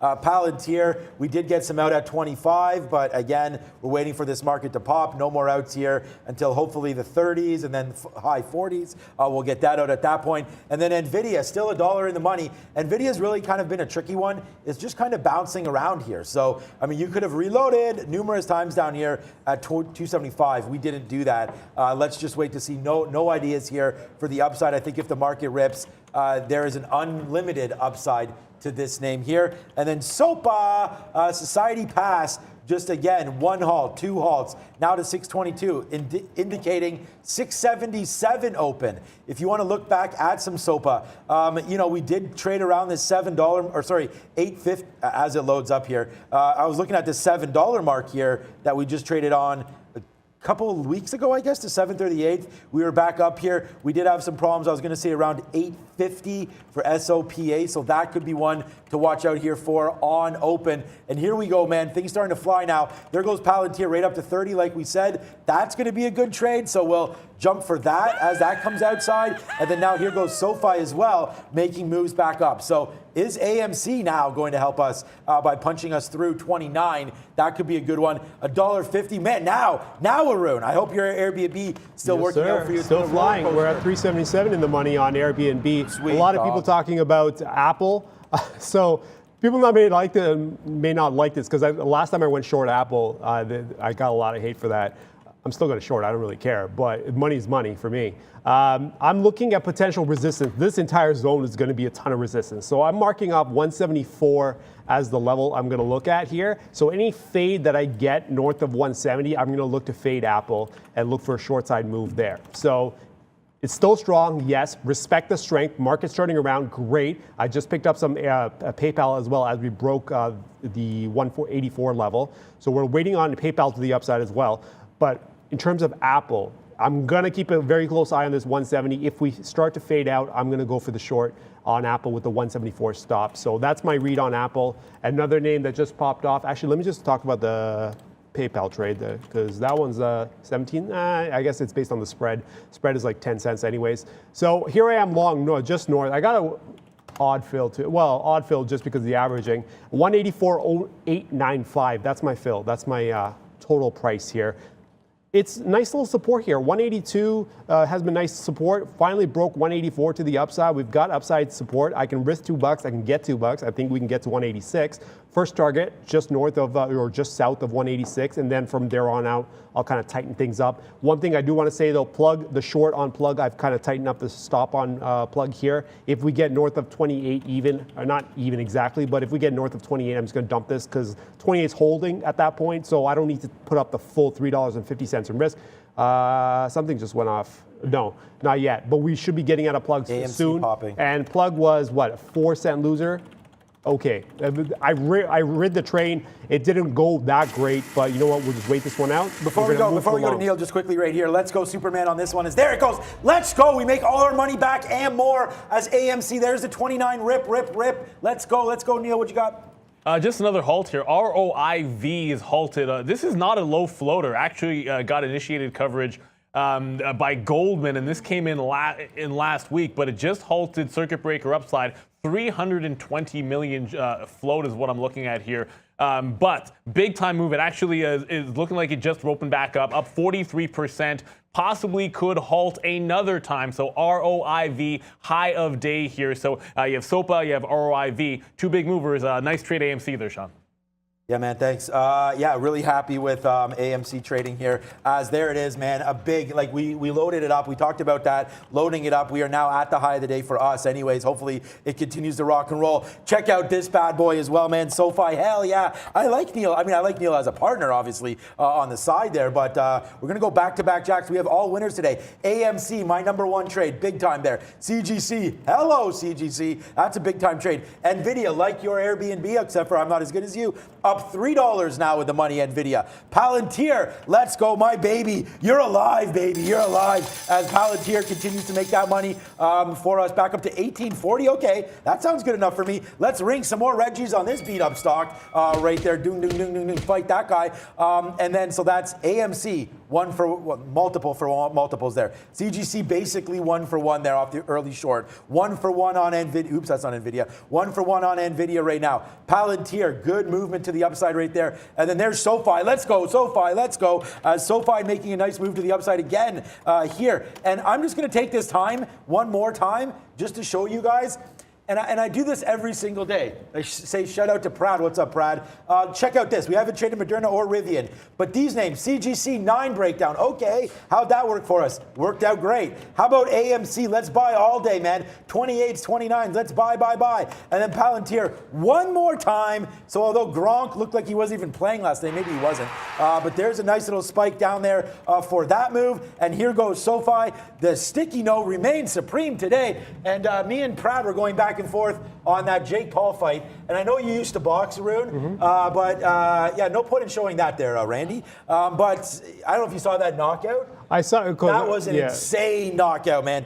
Night. Tyron That's a rookie Woodley. mistake, though. Like the jab is always a setup, and the fact that you kind of lean towards the jab, that's a rookie mistake. I think that just opened up the knock. That's a knockout. Wasn't that crazy? That was a good punch. That was a great punch, but again, that was a rookie defensive move in terms of just that jab. Why would you go for the jab or even pay attention to that jab? When he finally fights? I mean, I think it's all about. I watch boxing for entertainment, and honestly, like that fight was pretty boring. The first 5 rounds or 4 rounds it was, and then bang, knocked out. That was really fun, man. I was really like watching that. And Trader Pratt and I were going back and forth on that one. What's up to Dominic? We will check out AERC. Why don't we just do that for you right now? Flying around. Shout out to Dominic. Shout out to my Wisconsin family as well as the Green Bay Packers. We already talked about that. Continue to flex. Okay, 930, 925 here. AERC up that 10%. Ooh, okay. What? This can't be the right stock. Can it be the right stock on this one? $80 up to $122. Now down to $9. Obviously, Dominic, more work is required, but not required to make some money. As right now, NVIDIA flying high right here, up $3 in the money on that one. SoFi, Palantir, CGC, everything rocking and rolling. And we do have an out coming out. If this breaks back down below, AMC below 28.90, then we're out, man. We're going to take 30-cent winners and 10-cent losers. That's how we trade this thing. So let's go. I guess we're not ready yet, but your PayPal, is that working out? I know the market's... PayPal's kind of well, no, it's back again. It keeps going all over. It is all over the place. PayPal is out like 30 cents at the moment, but I'm okay with it. The way it's setting up, it's fine. I did pick up a new trade, though. I picked up Zoom, which was, again, this is the one I was referring to. It's all over the place. I have 201.08. I got in, and it was instantly up 20 cents or so. And then I waited about, 30 seconds or so? And then there was a hard cross all the way down. It was out like 70-something cents. Now it was in the money just as I was talking, and now it's about 50 cents out of the money. It is all over the place. So some stocks absolutely going nuts with 30-cent spreads. Specifically, PayPal is one of the, or not PayPal, Zoom. That's what I was trying to talk about. Zoom is the name that is going all over the place. Zoom is out for 50 cents. Airbnb up $3.21. PayPal out 67 cents, and Wells Fargo as well. Now flat. Zoom in the money again. So again, Zoom has got quite the spread on it. It's got like a 30-cent spread, and it is all over the place. We talked about this. South of 200, as long as we find a nice little support, 196 on the stop. We got above 201. That's my entry, $5 risk. We're looking for a move towards the highs here around that 208, 209 area. In the meantime, we're going to go to, not Brent. I was going to say Brendan, but it's not Brendan. It's Neil at the screen. Welcome to Happening. I'll call it a compliment every single time you call me Brennan. It's fine. Even put that name up there. It just makes me seem smarter. Major averages all to the downside here. You do see the Dow actually leading the way, down 1.5%, as you have some of the travel names dragging them down as well. But the S&P at 1.3 and the Russell actually under some pressure as well, heading to the downside. The NASDAQ 100 at 1.1% as that index is somewhat leading the way, not really saying much. You see Toronto down 1% here, Brazil 2% as well. Pretty weak start overall. We're not really getting that Santa Claus rally. As far as individual names go, that SOPA, that has been the big runner so far this morning. We have a couple of upward halts. If we can switch to the chart here for a quick second, Lucas.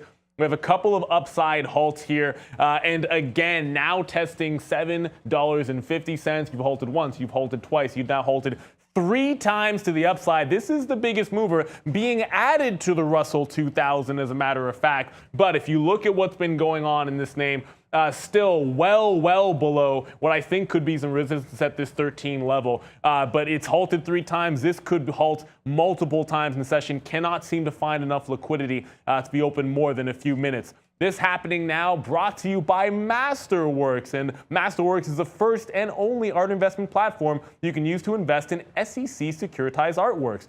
There are artworks available for investment from artists like Banksy and Picasso. Contemporary art is outpaced that S&P 500 by 174% from 1995 to 2020. Art is a proven asset class that can outperform during times of inflation, like right now, with inflation at 6.8% and rising. Just skip to the watch list, wait list daily with the link in the live chat. Check out Masterworks and start investing in art. Start investing in art. I just want to make a reference there for Jay-Z. Is one of Jay-Z's songs. I can't remember the exact song. He said that he should invest in art because it doubles up faster than some of the other things he's done. Yeah, even more than double, I would think. Yeah, art, NFTs. I mean, have you heard of the NFT space as well? That is popping. Like, we got a Wall Street bull for like 0.06, I think it was, and now they're 0.21 or so. So even those Wall Street bulls making some cash money on that one, and we're not selling anyways. The wife said she's not selling until 420 because apparently that's what all of the memes and all that are for those Wall Street bulls. So we'll wait for that. Okay, so SoFi and NYSE out again, 95, 96. We started taking that out. People want to know about SOPA. Yeah, I mean, what a great addition this is going to be to a lot of people's portfolios as it goes into the Russell 2000. I actually missed that. I missed that note this morning. That was just an easy long, honestly. It's just been pumping long all the time. People asking for like some work here on SOPA. There really isn't anything to do. Being added to the Russell 2000 is going to be huge news. I don't know where they're going to go here. I don't even know why they're being added, to be honest with you. Such a new company here, but I guess it's hit some of the necessary limitations, I guess, that need to be hit for that. So you do have here 15 maybe as an area that we want to zoom this back into. That goes back to November 24th, 25th there. 15 as a high there for SOPA. So as we get opened up and rocking and rolling here, this is another name that you may just want to take. It's tapping right now 8. So closes 748. Looks like now it's tapping 8. So we have an $8 tap right now. What that means is theoretical auction price. So when this thing opens up, it's looking for $8. And then even if we get there, man, like I may just have to stay on this stock and then just punch the long when it happens, because so far so good here for SOPA, because wow, what a monster move today on what is actually legit news, right? I mean, when you're being added to something, here it is. So now there's the open there. I think it opened around, I can't see the price, 7, and now it goes through $9. I mean, you just got to take the longs here, any break, it looks like. All right, I just saw some chats saying that some of my stuff was not working. It seems fine here on the screens. You're probably yeah, so we're here we are. What do we got? We got Zoom, 50 cents out. Airbnb, $4.64 in the money. We are still going strong on Airbnb. WFC has come back a little bit. That was kind of expected, right? With the market going up, my short was in trouble a little bit, but the setup is there. I'm okay with it. Even if it's against the market, I'll go ahead. And then PayPal out 67 cents or so. So here we are waiting for some more. NVIDIA, a name, Sean, you were trading earlier this morning. I was going to ask you about this one. I'm actually looking to fade it. So potentially on the short side here, I've got the top end stop I've got is 290. Right. But it's a huge run. Like what I want to see is a break and fail of 280. Then I'd be confident about putting the 10 bucks up to take that short. At this price, I can see why they would hesitate, but it seems a little excessive in terms of risk for me to take the shot here. I'd rather just wait a little bit before I step in and go for that. In the meantime, though, I may want to protect actually my. Oh, I can't get SOPA short. SOPA's going to halt to the short side. Damn it. Why? I got to pay for these shorts. Oh, on that one. So missed. Darn, man. I tried. I got rejected. That's how I know. So SOPA all the way back down. I actually did put a bid in to get a 9 bid if we did take that out, and I just right there canceled it. I won't pay for you. I don't think you'll be interested in this one unless you want them. I don't know. No, I'm good. Okay, yeah. Stay awake there, buddy. Okay, so we'll short some SOPA here. We'll see if we can get some shares for that one. And it is a little bit of a sleepy time market right now for sure on this. So let's wait to see where we go. We will pay for some SOPA shares. It looks like it's only 14 cents right now per 100. So there it is. We'll short this. We would have liked to get that short there at 17.31, and then you could just bid it out at 680 now the tap. So this is I don't know if I would have got short, so it doesn't matter, but there it is, a nice little move to the downside here on SOPA. So those of you looking at that one, good on you, because it's definitely moving around. Yeah, so you mentioned NVIDIA. I was the same way as you. You talked about a 290 high. That'd be nice. I just getting nervous about this market, to be honest with you. We've already made that high move. Now you're right back down to the lows again, retesting some of those lows. I love NVIDIA, the fact that it's still up, not up, but relatively up here considering the NASDAQ. And if the NASDAQ wants to go, then we are going to look foolish getting out here around 279, but I have a new plan of action. Let's take this out as we bounced around here a little bit, 278X, wherever you want to, maybe in the middle, and we'll put in our pocket there $2. And if it takes out 280, then we'll go long again. So that's going to be my plan right now on NVIDIA. Let's just not let this bounce around. We do have to remember that it is bad trading week. And what we mean by that is low volumes. It's not a great trading week here for many traders. A lot of people taking it off. As you can see, shout out to Brendan. But, this is going to be a light volume week. I think if you take $2 in here when the futures are dancing, I think that's going to be a decent trade. So 278.50 or so. We only need one more. I mean, maybe I'll just take the dollar right now on NVIDIA and then work with this as we go to the upside. We have a nice little win on SoFi here, testing 15 again. CGC, NVIDIA, Palantir, and then AMC rocking and rolling all through. So AMC now once again, man, takes out that 29. It made that bottom. We got out when it broke through 29 the first time. We got in, and then we got out because we didn't want to hold it. But now it looks like it's taking out new highs. Now 29.80. This is where we want to go long AMC. I just looked up at the chat, and someone asked me about Boeing reloaded short. I'm like, and then I looked at the chart. Because remember, after I got out, we kind of moved away from it. And now I want to flip this trade. Remember, when we went short at 188 and change, the stop was 190. Now we kind of spun right around off that 188, 85.50 or whatever it was. If we take 190, I want to go for the long here, just north of 190. See if I can't grab a stop. The stop, I want to say it's got to be below 187, but I'm going to look at the stop and figure out what the stop is on this. But I do like Boeing north of 190. Neil? Not Neil? Arun, it's like o'clock, guys. We just passed 10 a.m.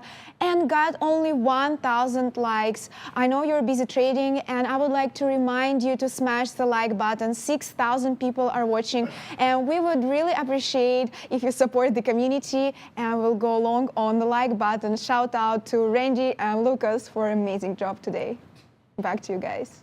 Yeah, shout out Randy, Lucas. Rob is off today, so maybe we can actually get something done here in the afternoon with Rob being off. The guy's great entertainment for us here. We are out another piece of Palantir right there, 18 and change. We will bid down here just to make sure we do have a bid. Yes, we do. Down here, 18 and change, so we'll see if we can get that, but we're just taking some of these off. As we talked about being nervous here with the futures coming back in here, Arun, it doesn't look like they want to go. I don't know what you're doing with your Airbnb. I mean, we can probably review that as well, but I did put that out for NVIDIA right now, 278 change upside, 278.50 is where I'm waiting roughly. So somewhere around there, if it comes through the upside, we will get out of NVIDIA. We'll be buying some 273s on NVIDIA if it does come back down, but for now, we'll take it out, then we'll get out at 280. What's up, Neil? Yeah, just noting one of the names from our watch list, Moderna here. It's now gone negative, as a matter of fact, breaking down below that 300 mark, actually back and forth between positive and negative. This was up sharply, and then it did the old patented pop, drop, and now it looks like it's going to shut them down and open up shop at 295. So Moderna, as usual, you have vaccine names popping up and then fading on the positive booster news there. So dragging the market down with it, some of these vaccine names. Moderna looking very, very weak. Heard it. Neil said that's There's a Rough Riders roll. That's how I was going to say that. That's how we roll. Yeah, shout out to DMX. Okay, we got to talk about what was this mess? Shut him that down, got us? open up shop. Zoom. Man, Oh. I knew we were in There's a trouble Rough on Riders Zoom. roll. And it was just that 201 Stop. and change. And I was like, oh man, this is not looking good. I put the offer in. As soon as I put the offer in, this thing just fell apart. I was like, oh, I knew I could have repriced this. The way it was reacting around that 201 after I got in. Windows closed for me repricing it, but here we are waiting for the 196. But this is the biggest loser I've got right now. I would $1.70. But we've got Airbnb up 550. Well, WFC is up 3 cents or so, and we're still waiting for PayPal. PayPal can't seem to make up its mind north of 184. It doesn't want to go down, doesn't want to go up. So here we are waiting for this. That's out 60 cents. Boeing getting closer and closer to that 190, which is setting up the long as well for me. So Boeing is one of those names I'm looking at as well for the potential spin. Remember, we were short earlier, looking for the long to the upside as the futures come off a little bit. So yeah, it does look like some long setting up as the futures coming off a little bit. So maybe I may have to revisit that idea of an NVIDIA short back at that 277 and change. It doesn't want to go towards 280. Maybe I want to kind of bring it up a little bit, or bring down the criteria a little bit to get the fill. But I'm going to keep an eye on NVIDIA, see if I can grab some more shorts, because most of the setups that I do have are to the long side. All right. What about a 750 break on SOPA here? We'll put this in right now, and we'll see if we can rock and roll. Let's put it on their main screen here. As SoFi, I mean, how good was that SoFi trade right there, guys? But like 1450 bottom break there for SoFi there. Good trade. Out now 1505 out, or 1503, whatever. We just took a bid there on that. Nice out there. SOPA, I like a 750 break here. SOPA opens back up there. It doesn't even break 7. So we'll see about a long right there. There's NVIDIA. F yeah. Boom for NVIDIA. I'm going to consider this one diamond hands, because really happy that we came all the way back here to this high and we're able to get out. So sort of planned as expected there on this trade. So in 276, out, out, out. I said we'd have about 100 trades. We're at 86 fills right now. And you've seen absolutely every one of my fills today, including, so we're 5 for 5. AMC, big win, big time win for AMC. Big time win for CGC. That's 1, 2. 3 gives you NVIDIA with the win. That's 3 for 3. Palantir, holla, that's going to be a good trade for me as well. And then one that's probably the biggest trade for me here is SoFi. So we're going to go 5 for 5 today here for a good trade. What a good day it's been here so far. Nicely, I'm at the highest spot we've been at all day. Obviously, that SoFi trade helps. The NVIDIA trade helps as well as we clap that out.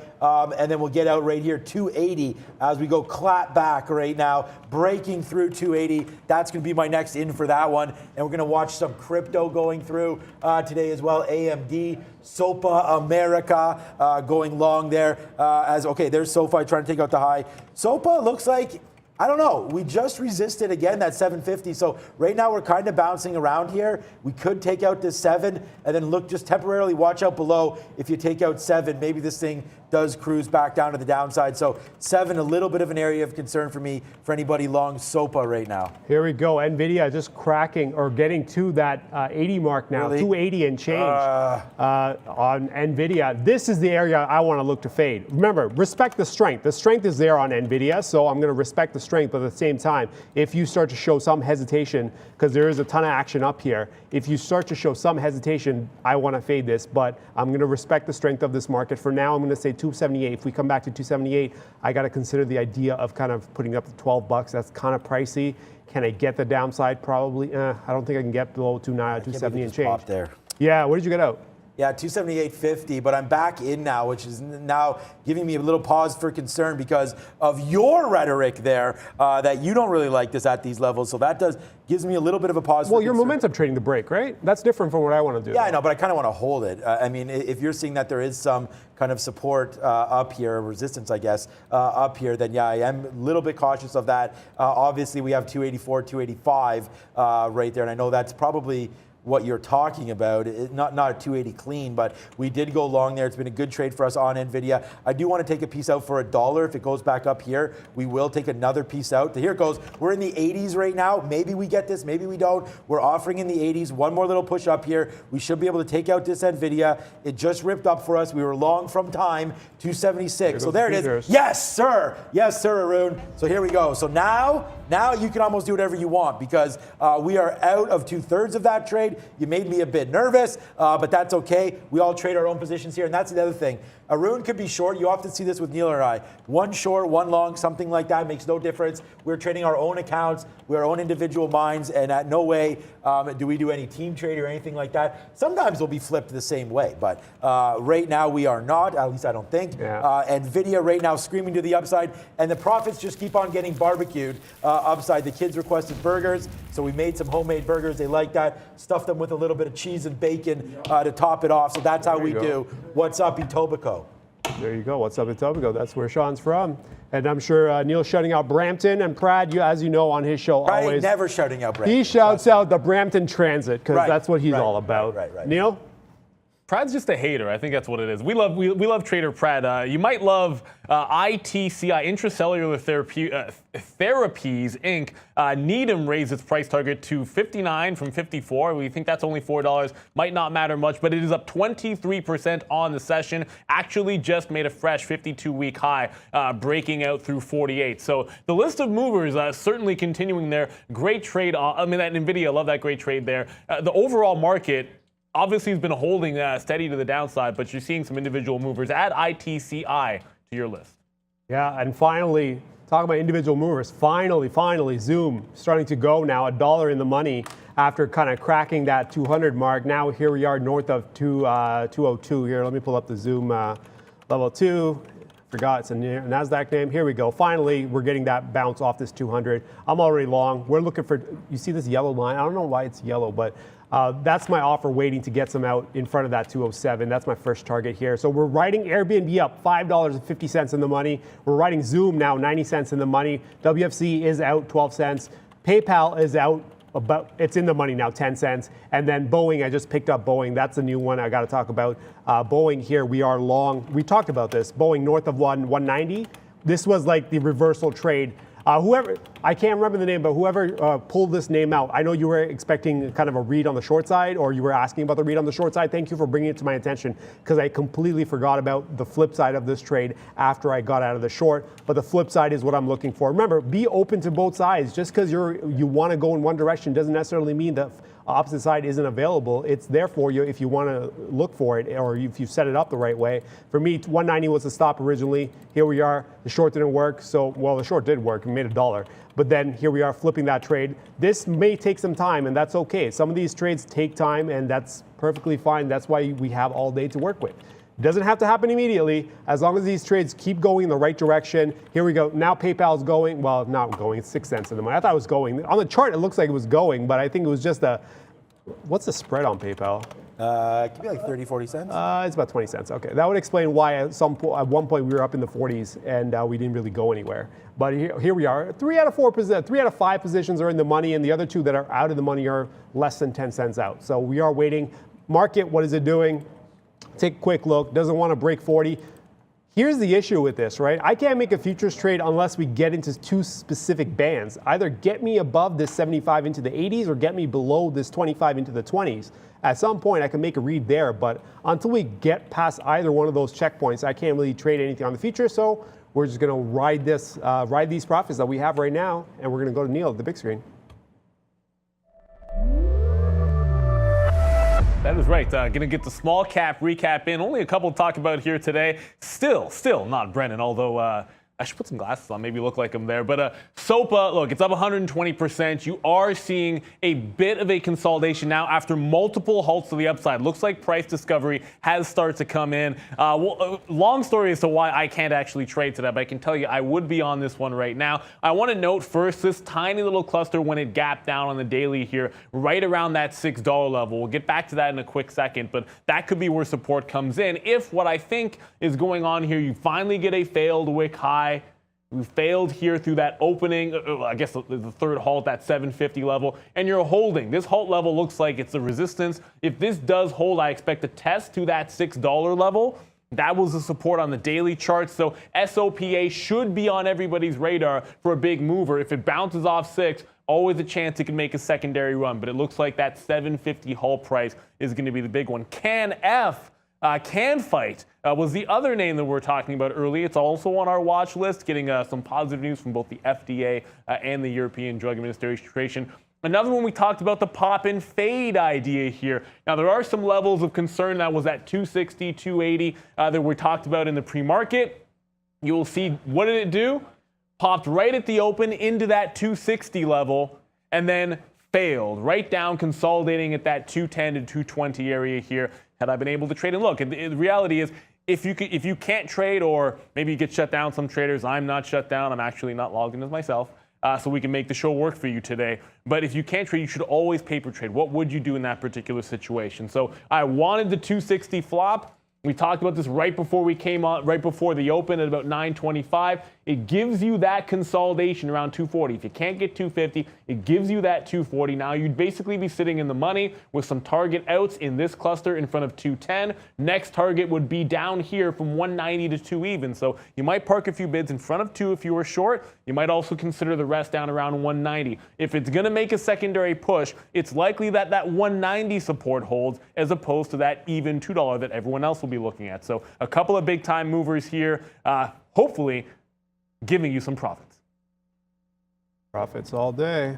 Profits all day, every day. Yeah, right now the stock market today is Tyron Woodley, and I'm Jake Paul. So today we're going to go 5 for 5 here. Was it the 5th round knockout? Because maybe our 6th trade, we get knocked out here. So let's not get too confident. As SoFi right there, let's just go, man. Spit it out. Like, I don't know what else we're going to talk about. We talked about SoFi earlier on. We catch that Morgan Stanley or Goldman Sachs. Some decent upgrade today for SoFi. We talked about that early on, man, and then we'd like it so much, we bought it twice. And there it is right there for a nice little move to the upside. Boom. It was 6th round KO. Okay, good. So, so right now we're going to go 1 for 1 here on AMC. Obviously, buy. AMC's been a great trade for us. 1 for 1, maybe. We're going to get out. If this breaks through 279, NVIDIA is still I've made more money on NVIDIA than I did on Palantir, which is crazy. I know, it doesn't make any sense. And then Palantir right now back to day's high, sans that very, very open where we ripped the 1860. So that was a good one as well.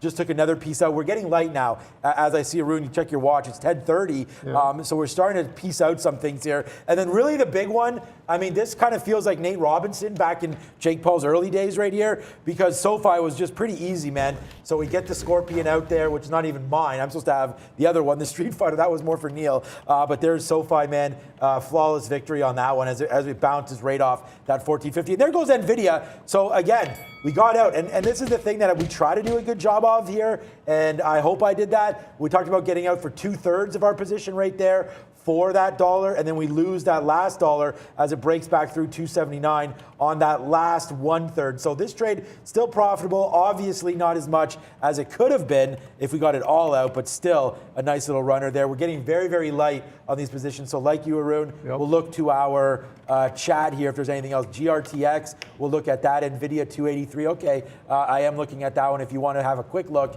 at our watch list, it's watchlist.tradertv.live.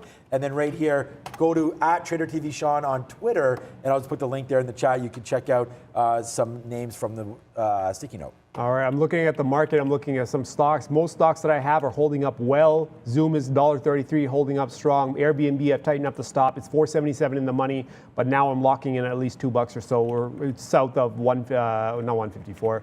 Where was it? Yeah, it is south of 154. That's where the stop is on that. I'm keeping a close eye on PayPal. I'm looking on whether I should dump PayPal or not. It's flat. It's like 8 or 9 cents. Now it's like a penny out. I'm not sure if I want to hold on to PayPal. PayPal's doing something weird around this 184, which was my support point. If we can't get past it any more than this, I may just dump this, walk away, and call it a day on PayPal. And the other name, I've got Boeing. That one is a little concerning to me. 190 should have been the strength. And the move above 190 shouldn't have had this much resistance. So the fact that we're actually kind of falling off this 190 after barely getting above it, we got like 30 cents above. That's not kind of giving me too much confidence in holding this long. My stop is about $3 away. It's about south of 187, but I am going to keep an eye on this. If we get more resistance and we can't get above 189.50, I might just cut the trade, take the 50-cent hit, walk away, and kind of let the other ones move around because all the other four are in the money. Futures, back and forth we go, right? We were down as low as 32 and something. Now we were at 39, 45, 39, and we're kind of bouncing around. That's what you're expecting. For a day that started off hot, with the overnight moves on the futures, we are really quieting down here in terms of volume and volatility. Neil? I heard you, Sean, mentioned GRTX, Galera Therapeutics, Inc. Citigroup raising its price target from $220 from $11. It just sort of feels like every single catalyst to these small caps today is upgrades as opposed to, all the pharma news that you usually get. But this only has a 23 million free float. So it is a bit of a low float name, up 50% on the session. It is broken through a key $4 level. As you can see here on the daily chart, there is a lot of room on a gap fill for this name to about $6 where it had a previous floor, but currently trading at $4.40. That $4 break looks like it is turning into a little bit of a cluster of support. So a price upgrade up 50%. Pretty big move for an upgrade and a big price target change, 11 to 20 when the stock is $4. Double up, eh? That's actually, here's the crazy thing about GRTX. It has a ton of space. This is the daily. It has a ton of space to the upside. There is nothing stopping it to get this thing all the way up to 6 even. In terms of volume, yeah, there's a gap, but in terms of resistance or previous support that you can look at, it's back in May, early mid-May or so, around 6 even. We cleared the 350, and now here we are at 4 even. Timing is everything on this one, and I think if you had seen 350, it would have been easy long. At 4 evens, I don't know if I'd want to put up the extra risk on this trade, but for now, I'm going to just manage what I've got. We've got Zoom, we've got Airbnb, we've got Wells Fargo and PayPal. I think it's time to walk away from PayPal. This is not doing what I wanted to do, so we're just going to take the small hit here. I'll offer into it and see if I can get some out. And the other one is obviously Boeing, right? So Boeing is, I think, the bigger concern for me for the moment. So we'll keep an eye on all of these names, put some more names up in the chat, and then see if I can grab some more that are actually setting up. I did notice what's up? Nah, you can't. It's the same problem again. You can't go short here. Okay, there. Well, I got short now. You can't go short on Rivian. Because it's SSR, so I just wanted to bring that to everyone's attention. From Friday, it looks like. It doesn't say SSR there, but I couldn't get the short until it came all the way to 93.15. So I tried to punch that short on that break, but here goes Rivian right now. Let's see what this stock wants to do. We are now in the money. We talked about it breaking lower. We were looking for a lower break than even this, but right now, this is what we have with Rivian. It battled around there. Just looking at this, I wish I would have saw it up here at 94.50. Sorry, we're at 93.90 now, 92.90. But we take that short, and now we watch to see where Rivian wants to go. Right now, 40 cents in the money, and still making moves to the downside. So here goes Rivian, and just like our friend, I know we keep on making some fun here of Tyron Woodley, but we're going to knock this out one more time here. And do we just get that bid? I'm bidding. We'll wait to see. We're hiding here on a bid, so we'll see if we can get a bid down in here. We'll take 40 cents early or 30 cents early on this Rivian trade, and then see what happens. But just a little stop there. And the reason why I'm a little bit concerned, not overly concerned, is we do have the bottom there from Friday. Right here, this is what we took on Friday. All these shorts, man, short. All these shorts, and our best out, 93.20, but we do notice that there was a bottom of 92.60, so we kind of just made that bottom again there, guys. We made that bottom at 92.75. So let's wait to see. We are short right now on this. So yeah, more to come with Rivian. Right now, short Rivian, nicely in the money, 20 cents, but looking for a little bit more. As SoFi, good out there. We only have one piece left on SoFi, one piece left on Palantir, and CGC going. So hopefully we get that Rivian dump off there, and let's go over to Neil. Yeah, Rivian at those lows. Carnival Cruise Lines getting away from the lows of the day here as it's now up 3%, and the rest of the cruise ship space following alongside with it. Carnival reporting, of course, this morning, pre-market, their cash burn rate actually slowing down, and some positive news there as it is broken out from Friday's highs. It is just past 10:30, so shortly we'll be closing in Europe. Let's have a quick look from Ms. V at how that market shaping up. Hey Neil, European markets are also negative, while biotech firm Argenx trading in Brussels is up around 8% after US FDA approved a landmark drug. Back to the guys. All right, futures falling off here. That means a lot of stocks are coming off. Any longs that I had are dumping. PayPal was one of those positions. Remember, I was trying to offer my way out. Yeah, I had to eventually cross out. End up being a 50-cent hit or so. But I'd rather not be in PayPal. This was the location. 184 had to be the location for us to go long. And the fact that we resisted this much is going to be a problem. So I'd rather take the 50-cent hit now than try to hold on to this trade and take the massive few dollar hit later, right? So I'd rather take that. One of the other positions that are actually falling off much faster than the other ones is Zoom here. We were long north of 201. We've got support down to 196. That's the read I'm playing with right now. I'll let it be, but this has got to be a problem because if we get below 201 again and hesitate on any bounces, I may have to walk away from this one as well. And then, like I mentioned with Boeing, Boeing is in a tricky spot here. I can't get out of it here because we have support. At the same time, I'm not confident about this long at all. So depending on how we bounce, if we can even get a bounce north of 189.50, I'll protect or take a hit on that one. Just move the stop up and just get out. I'd rather take the hits now than hold on to this trade. Because why would you take a $3 hit when you know the trade isn't working out the way you want it to? Just take the 50-cent hit instead, right? So Zoom's coming off a little bit. Wells Fargo moving with the market, right? As the market falls, Wells Fargo was flat. Now it's up 30 cents or so on Wells Fargo, so that's moving in the money. And Airbnb holding up strong against the rest of this market because, well, that's $5.61 of the money, and we're getting closer and closer to my first target. My first target, if I can get this out, is sitting just north or just south of 160. Here we are creeping. We've got as high as 158. We're getting closer to that high now. If we get past that, I have a decision to make, right? If we can maintain the high strength, then we can get going. If we fail 158, then I can actually move that down, take some profit, walk away with like $6 or so on the first half, and then trail the rest. The trail spot is south of 154. So we're locking, $2 of this is locked in. It's $5 in the money, but $2 is already locked in as I see Zoom and Boeing both fall off. Futures, what are you doing? Okay, keep going down. If you're gonna keep going down, go down, because we're getting closer to my spot where I would rather go long on the futures. I just need a setup. But if we're about, 10, 15 points away from getting into that location, it's a zone. So it may take some time to get that set up, but as long as we get down there, the setup is in play. And now PayPal falling off. What can I do on PayPal? I'm looking to see whether I can actually find the opposite trade of PayPal. 179. If we break 179 on PayPal, I'm going to go for the short. Remember, I gave up on the long. Maybe the short is wide open on PayPal. Yeah, just looking here at some of these. I like SOPA breaking through 750. We try that again. Let's try a long SOPA 750. Some momentum being built up again on this name.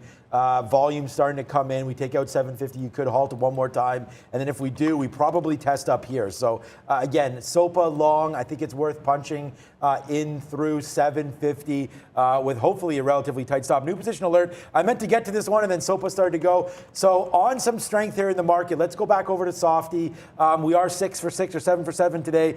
Trying to not jinx that by saying that. And it looks like we probably did that. Rivian, so there, into Softy. Target outs here for Microsoft.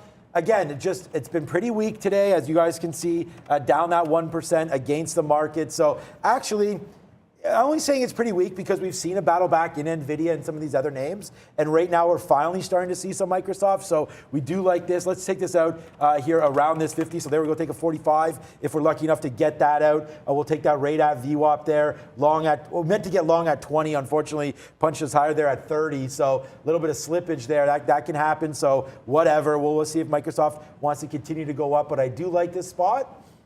Oh man, as an out though, I don't know if we want to hold this much too far back down to this 320 area. There it is, nice out there at 50. Let's go Softy. So yeah, man, another one here, another victory for us here, Arun, as Microsoft's starting to go back upside. And notice the different style. Like I'm scalping these victory dances right now. So we'll take another one out here at 59 if we can get that on Softy, right? We're just trying to scalp and then trying to hold a bigger piece in case it does want to go. So we understand the market right now kind of choppy here today. So what we're going to do is just continue to trade our game. Stay in your lane. Bang right there for Softy as we go to the upside. A nice little win on that one as that one kicking. We already took 30 cents, 40 cents on Rivian as that one's starting to struggle a little bit. But there goes Microsoft. A nice victory there at 65. So boom, 35 cents again on Softy. Neil, I love you, buddy, but I think I'm getting some of this like a Rune vibe here as these winners just keep on kicking out. I wish you're able to trade as well, Neil. Today's been a half decent day. Well, it is what it is. I mean, we do what we do for the show to make it be able to work for you. Hopefully, I can get that settled during lunchtime. Got a new one here for you guys. Fortuna Silver looking like it's making a bit of a move here. FSM, sorry, making a bit of a move here through the upside, breaking out, up 18%. Now trading at 380, 381. Just had a big volume spike because it took out the highs. But I'm eyeballing this $4 level on the daily chart on FSM. This could be a key resistance price level. You did have a cluster of support down at 380. Up to that $4 level, it's sitting right at the top end of that range. So this could be one of those prices where you turn around a little bit. Volume starting to taper off a little bit after an early spike on FSM. This one trading on the New York Exchange. So there are some small cap movers to be sure. Still watching Moderna under a little bit of pressure as well. But a great turnaround in CCL. We'd like to see this market break back out here. But now looking to trade FSM if I can get these issues fixed over the lunch break. Look at this one. $1.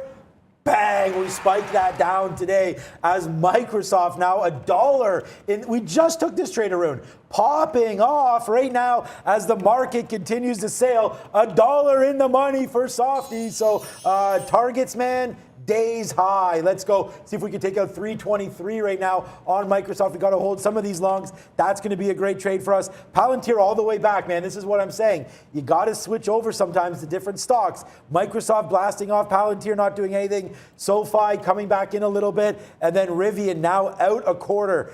We already took 30 cents. So right now this stock looks like it wants to be flat trade for us, but I'm still looking at a short down here. Look at Softy, man. That one starting to get excited here on a nice break to the upside goes Microsoft. Yeah, as Microsoft's going, I'm looking at some other index names, Apple, Facebook, or Meta. Meta, this name has come up in the chat quite a bit here, or at least directed towards me. It's like, take a look at Meta here, Facebook.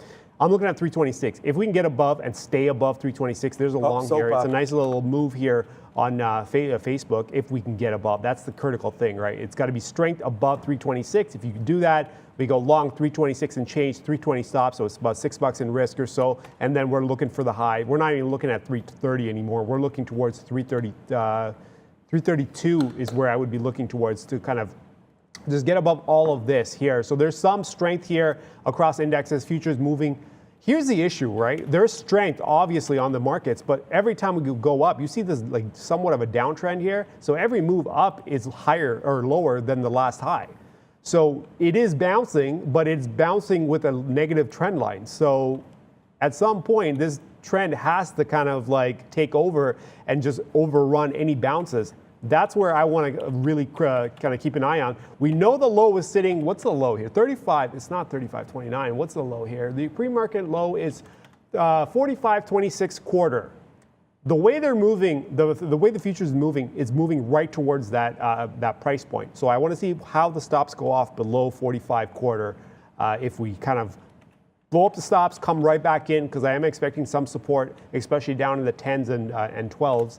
So if we can blow up the stops and come right back in, at that point, you know there's a good indicator that there's strength there, stops are taken out, and then you just got to look for the bounce to the upside. If this is a grind through that level, though, at that point, you just sit back, give up on any long idea on the futures until this trend actually gets broken to the upside. For now, though, I'm just looking at Boeing, and I'm like, I knew this. I had a bad feeling about Boeing as soon as it did this. And I was like, okay, we were here, and I was like, okay, give it a chance. And then we ended up here at south of 189.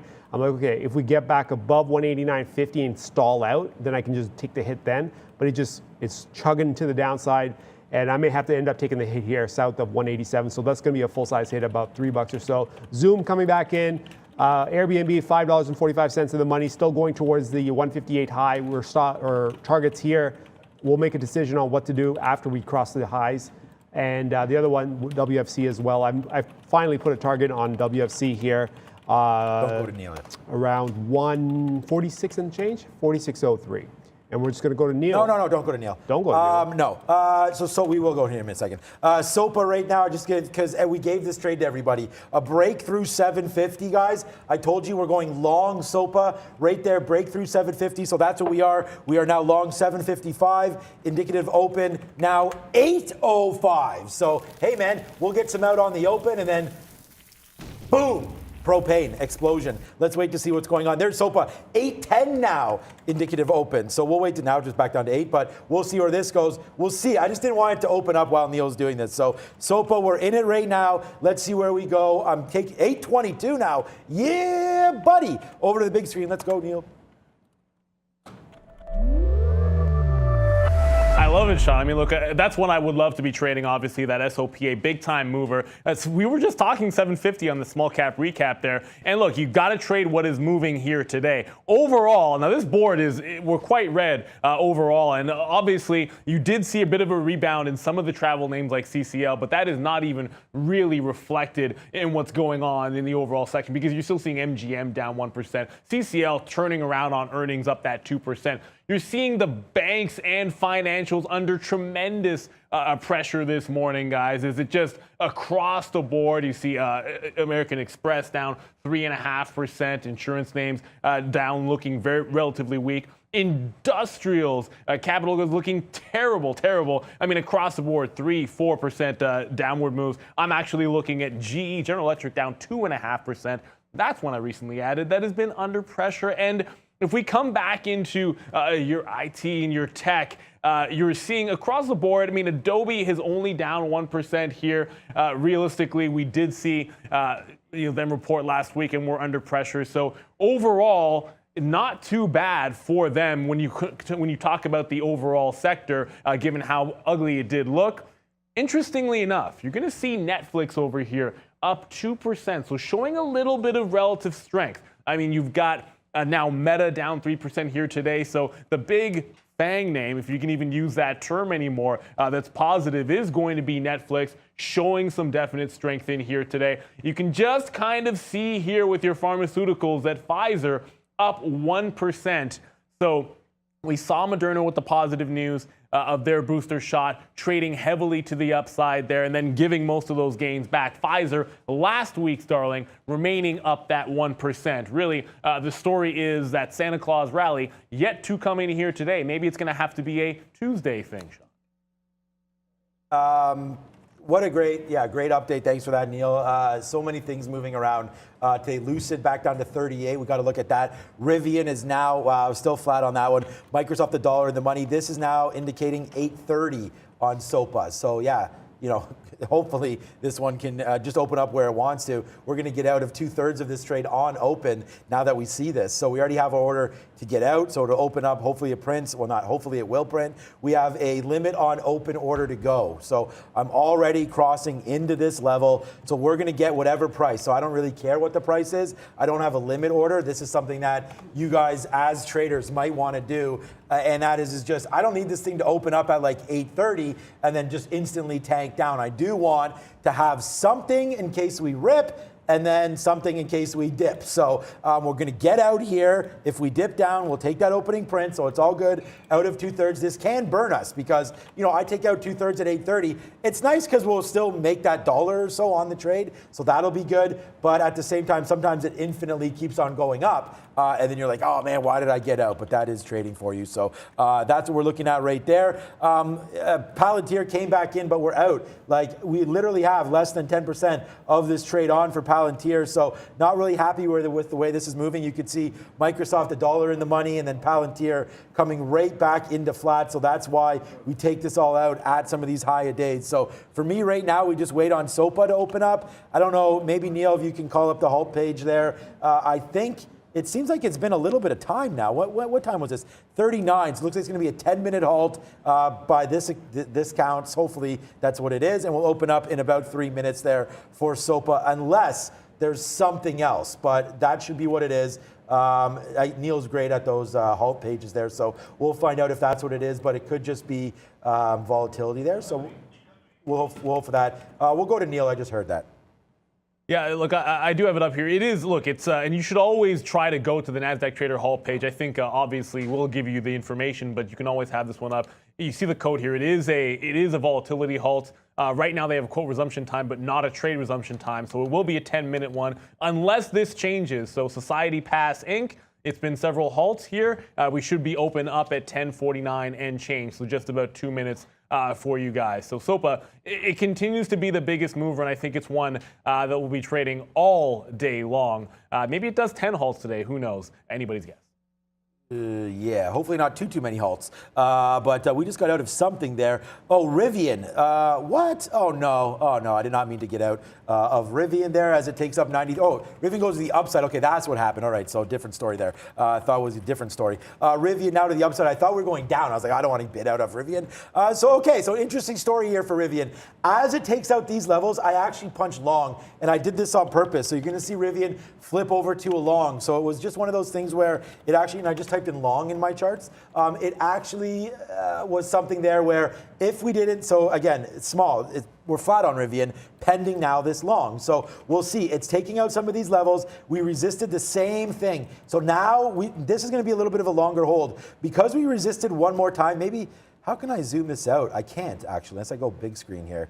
No, still not. Let's see. There it is. Okay, good. So here it is. So these bottoms held again. So back to back, the bottoms hold. So then I think flipping to the long is probably the right story. So we may get screwed back and forth here on Rivian. I don't think so, but now we hold for 92.60. I'd hate for our read to be right and then wrong, but that could happen here. So we're going to hold out for Rivian now, see if we can now start to float back upside. As we resisted that bottom, we did take small profit on the bottom and then gave it right back. So right now we're flat on Rivian, holding out for a long. First area back up to 94. We can take that. We'll go back and forth. I don't know if we're going to have those like multiple dollar moves here on Rivian today, as it doesn't look like it. The only big move was off the open. So we'll see if we can get some 94 love, and then we'll treat it up here 94.50. So right now I kind of like this on Rivian, and SOPA is still not open yet.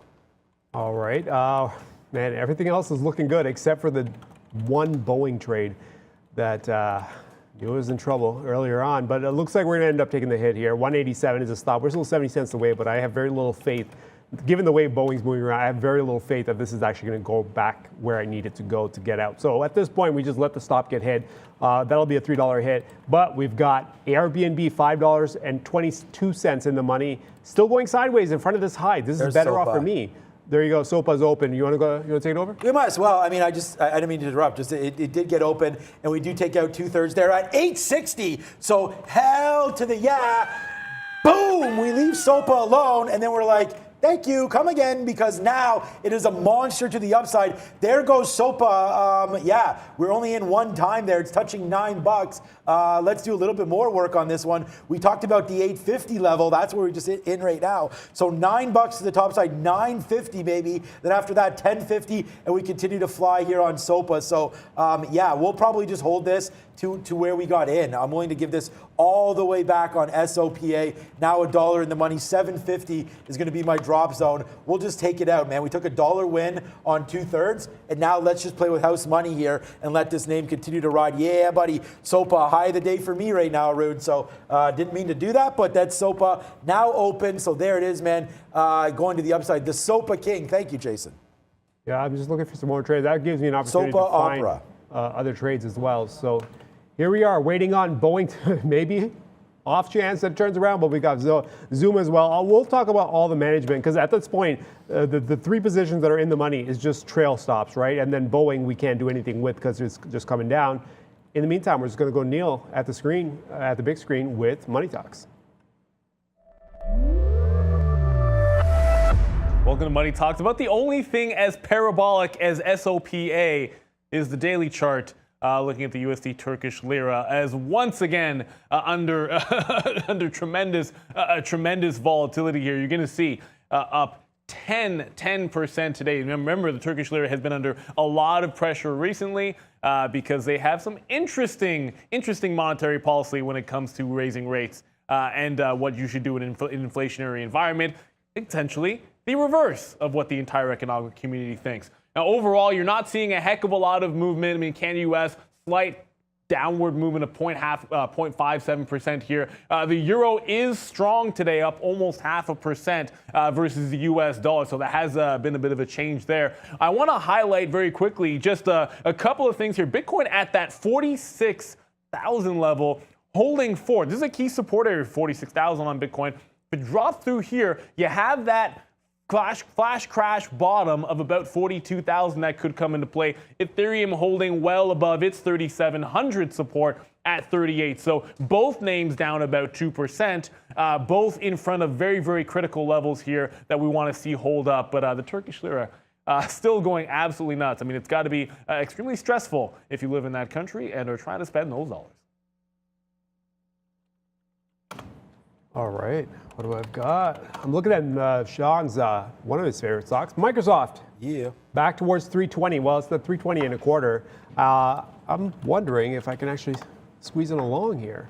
It's at a nice little support here. I just want to see a little bit more of, remember, I'm still looking at the NVIDIA short, by the way. It's just, I got to really consider what I'm going to do with it because the risk on this, if I were to take it now, is like 12 bucks. I just don't know if I want to put up 12 bucks for NVIDIA, but I do like the idea of shorting it in front of that 80 mark. So while I'm looking at or waiting for NVIDIA to kind of get a better read on it, I am looking at Microsoft as well. Potential long here in front of 320. Stop on this would be 317. So it's about $3 in risk or so if we were to take the trade. What I want to see, a nice little bounce off of this 320 mark. Here we are at 320.07. Just get down there, break it maybe by a few cents, come back up, close maybe around, not close, but like get a nice little bounce from this by about 20, 30 cents. At that point, I know the strength is there around the 320. I can be confident in taking the long, so there I am waiting for that one there. For Microsoft to set up, so we've still got Zoom. Man, Zoom's a story. Zoom is taking its time around this 200 area. It is not a New York stock. It is a NASDAQ stock. All right. It's taking its time around this 200 mark. We've got the support south of 200. We've got the stop at 196. We've got the long just north of 201 at 201.08. It doesn't want to go past 203, but it also doesn't want to go below 200. So I'm stuck right in the middle going, oh, you know what? We've got support. I can probably get this trade to go up because if we were to break it, we should have already broken it, but it is bouncing around quite a bit. I'm going to leave it as is, but it makes me a little nervous to say the least. The way it's moving around, I'm just like, oh, do I cut this trade or not? Based on the way that I trade, I should not even touch this, let it move and do its thing. Hence why Boeing's out $2 and change. And here we go, futures. Breaking the 30s for the first time. Well, I guess not the first time. We've already broken it by a point or so. But here we are breaking 30s with some stops going off. We're getting closer and closer to that low. The low being 45.26. Go ahead, take the lows, put some stops in so I can go for the long if that's the setup. That's what I'm looking for. So we're going to wait for this. Futures, the lower it goes, the better it is for me to actually set up a trade on the futures. I would rather do that. The longs that I've got are deep in the money, so I don't have to worry about them too much, especially the Airbnb. So I'd rather go try to see if I can grab a trade on the futures because I think that's the better trade here. That's the next one up. Apart from NVIDIA, that's the next one up that I'd rather go for. Actually, not just NVIDIA, but also Microsoft as well. Bouncing off the 320s. Okay, this is starting to look much better than, okay, you know what? I will take some Microsoft longs as well. See if I just need to price this one right. But here I am trying to get some Microsoft longs to add to this futures position. Well, not yet, but we are looking for futures as well. Yeah, so right now the only position really, I'm going to just try to average into this one, is going to be Rivian. That's not working for us.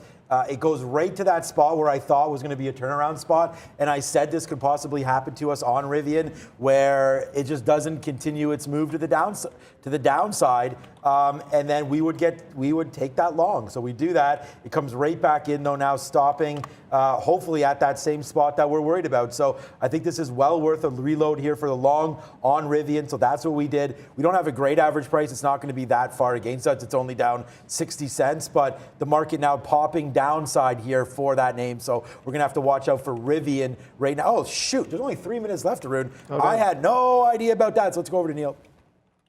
Yeah, time flies in this moving market, especially when you got a lot of good trades on and a lot of things moving around like that SOPA. But it's a holiday shortened week, relatively light when it comes to earnings. But there are a few of note here today on this board. One of which I've traded before in the past. One of which I know, Sean, you're definitely usually going to be interested in here, smack dab in the middle.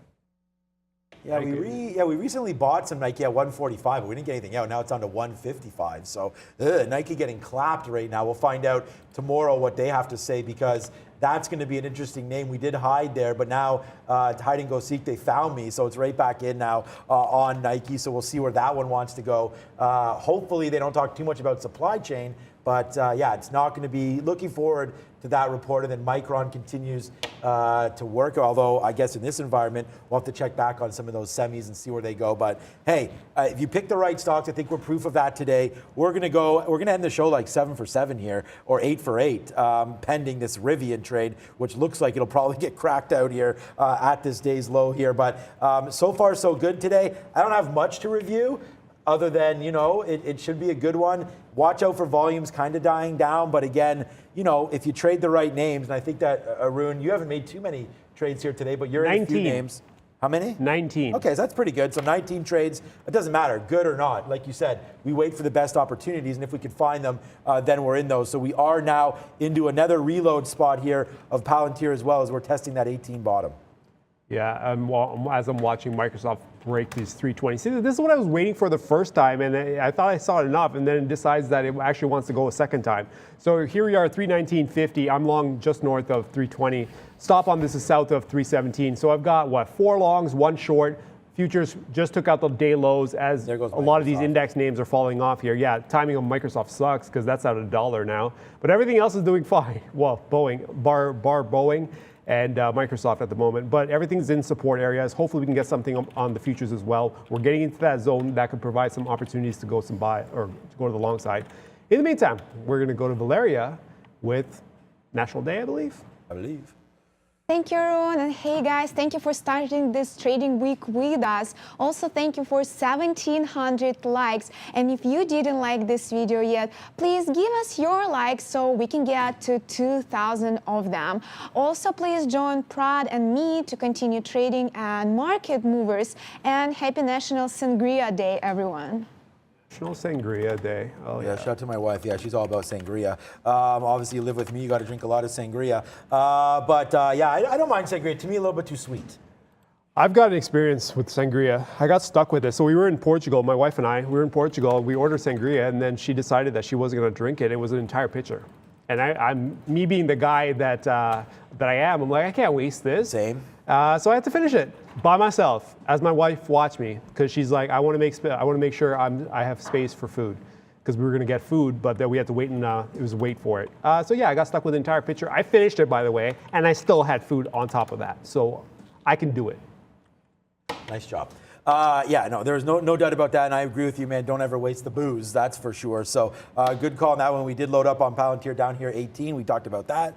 We are short Microsoft now, 50 cents in the money. We reversed course on that trade. And then SOPA still 80 cents and bouncing around. Our best out there on open. It does resist 9. So right here, guys, a break of 8 to the downside. I think we can probably just get out of the rest of the SOPA, but a break of 8, and we'll put that last 50 cents in our pocket. It's been a great show. Obviously, a big thanks to everybody running it today. Neil, great job there. He'll be filling in for Brendan the rest of the week. So let's go. Market going to the downside. Good trade. We got stopped out on our Rivian, but we were negative on Rivian the whole day, like negative sentiment on that one. It does pop up. We get caught on the long, but we are now out of Rivian as the market trying to bounce. Let's go see what Market Movers has to say over there with Prad and Trader V. Oh my God, Prad, was that a knockout?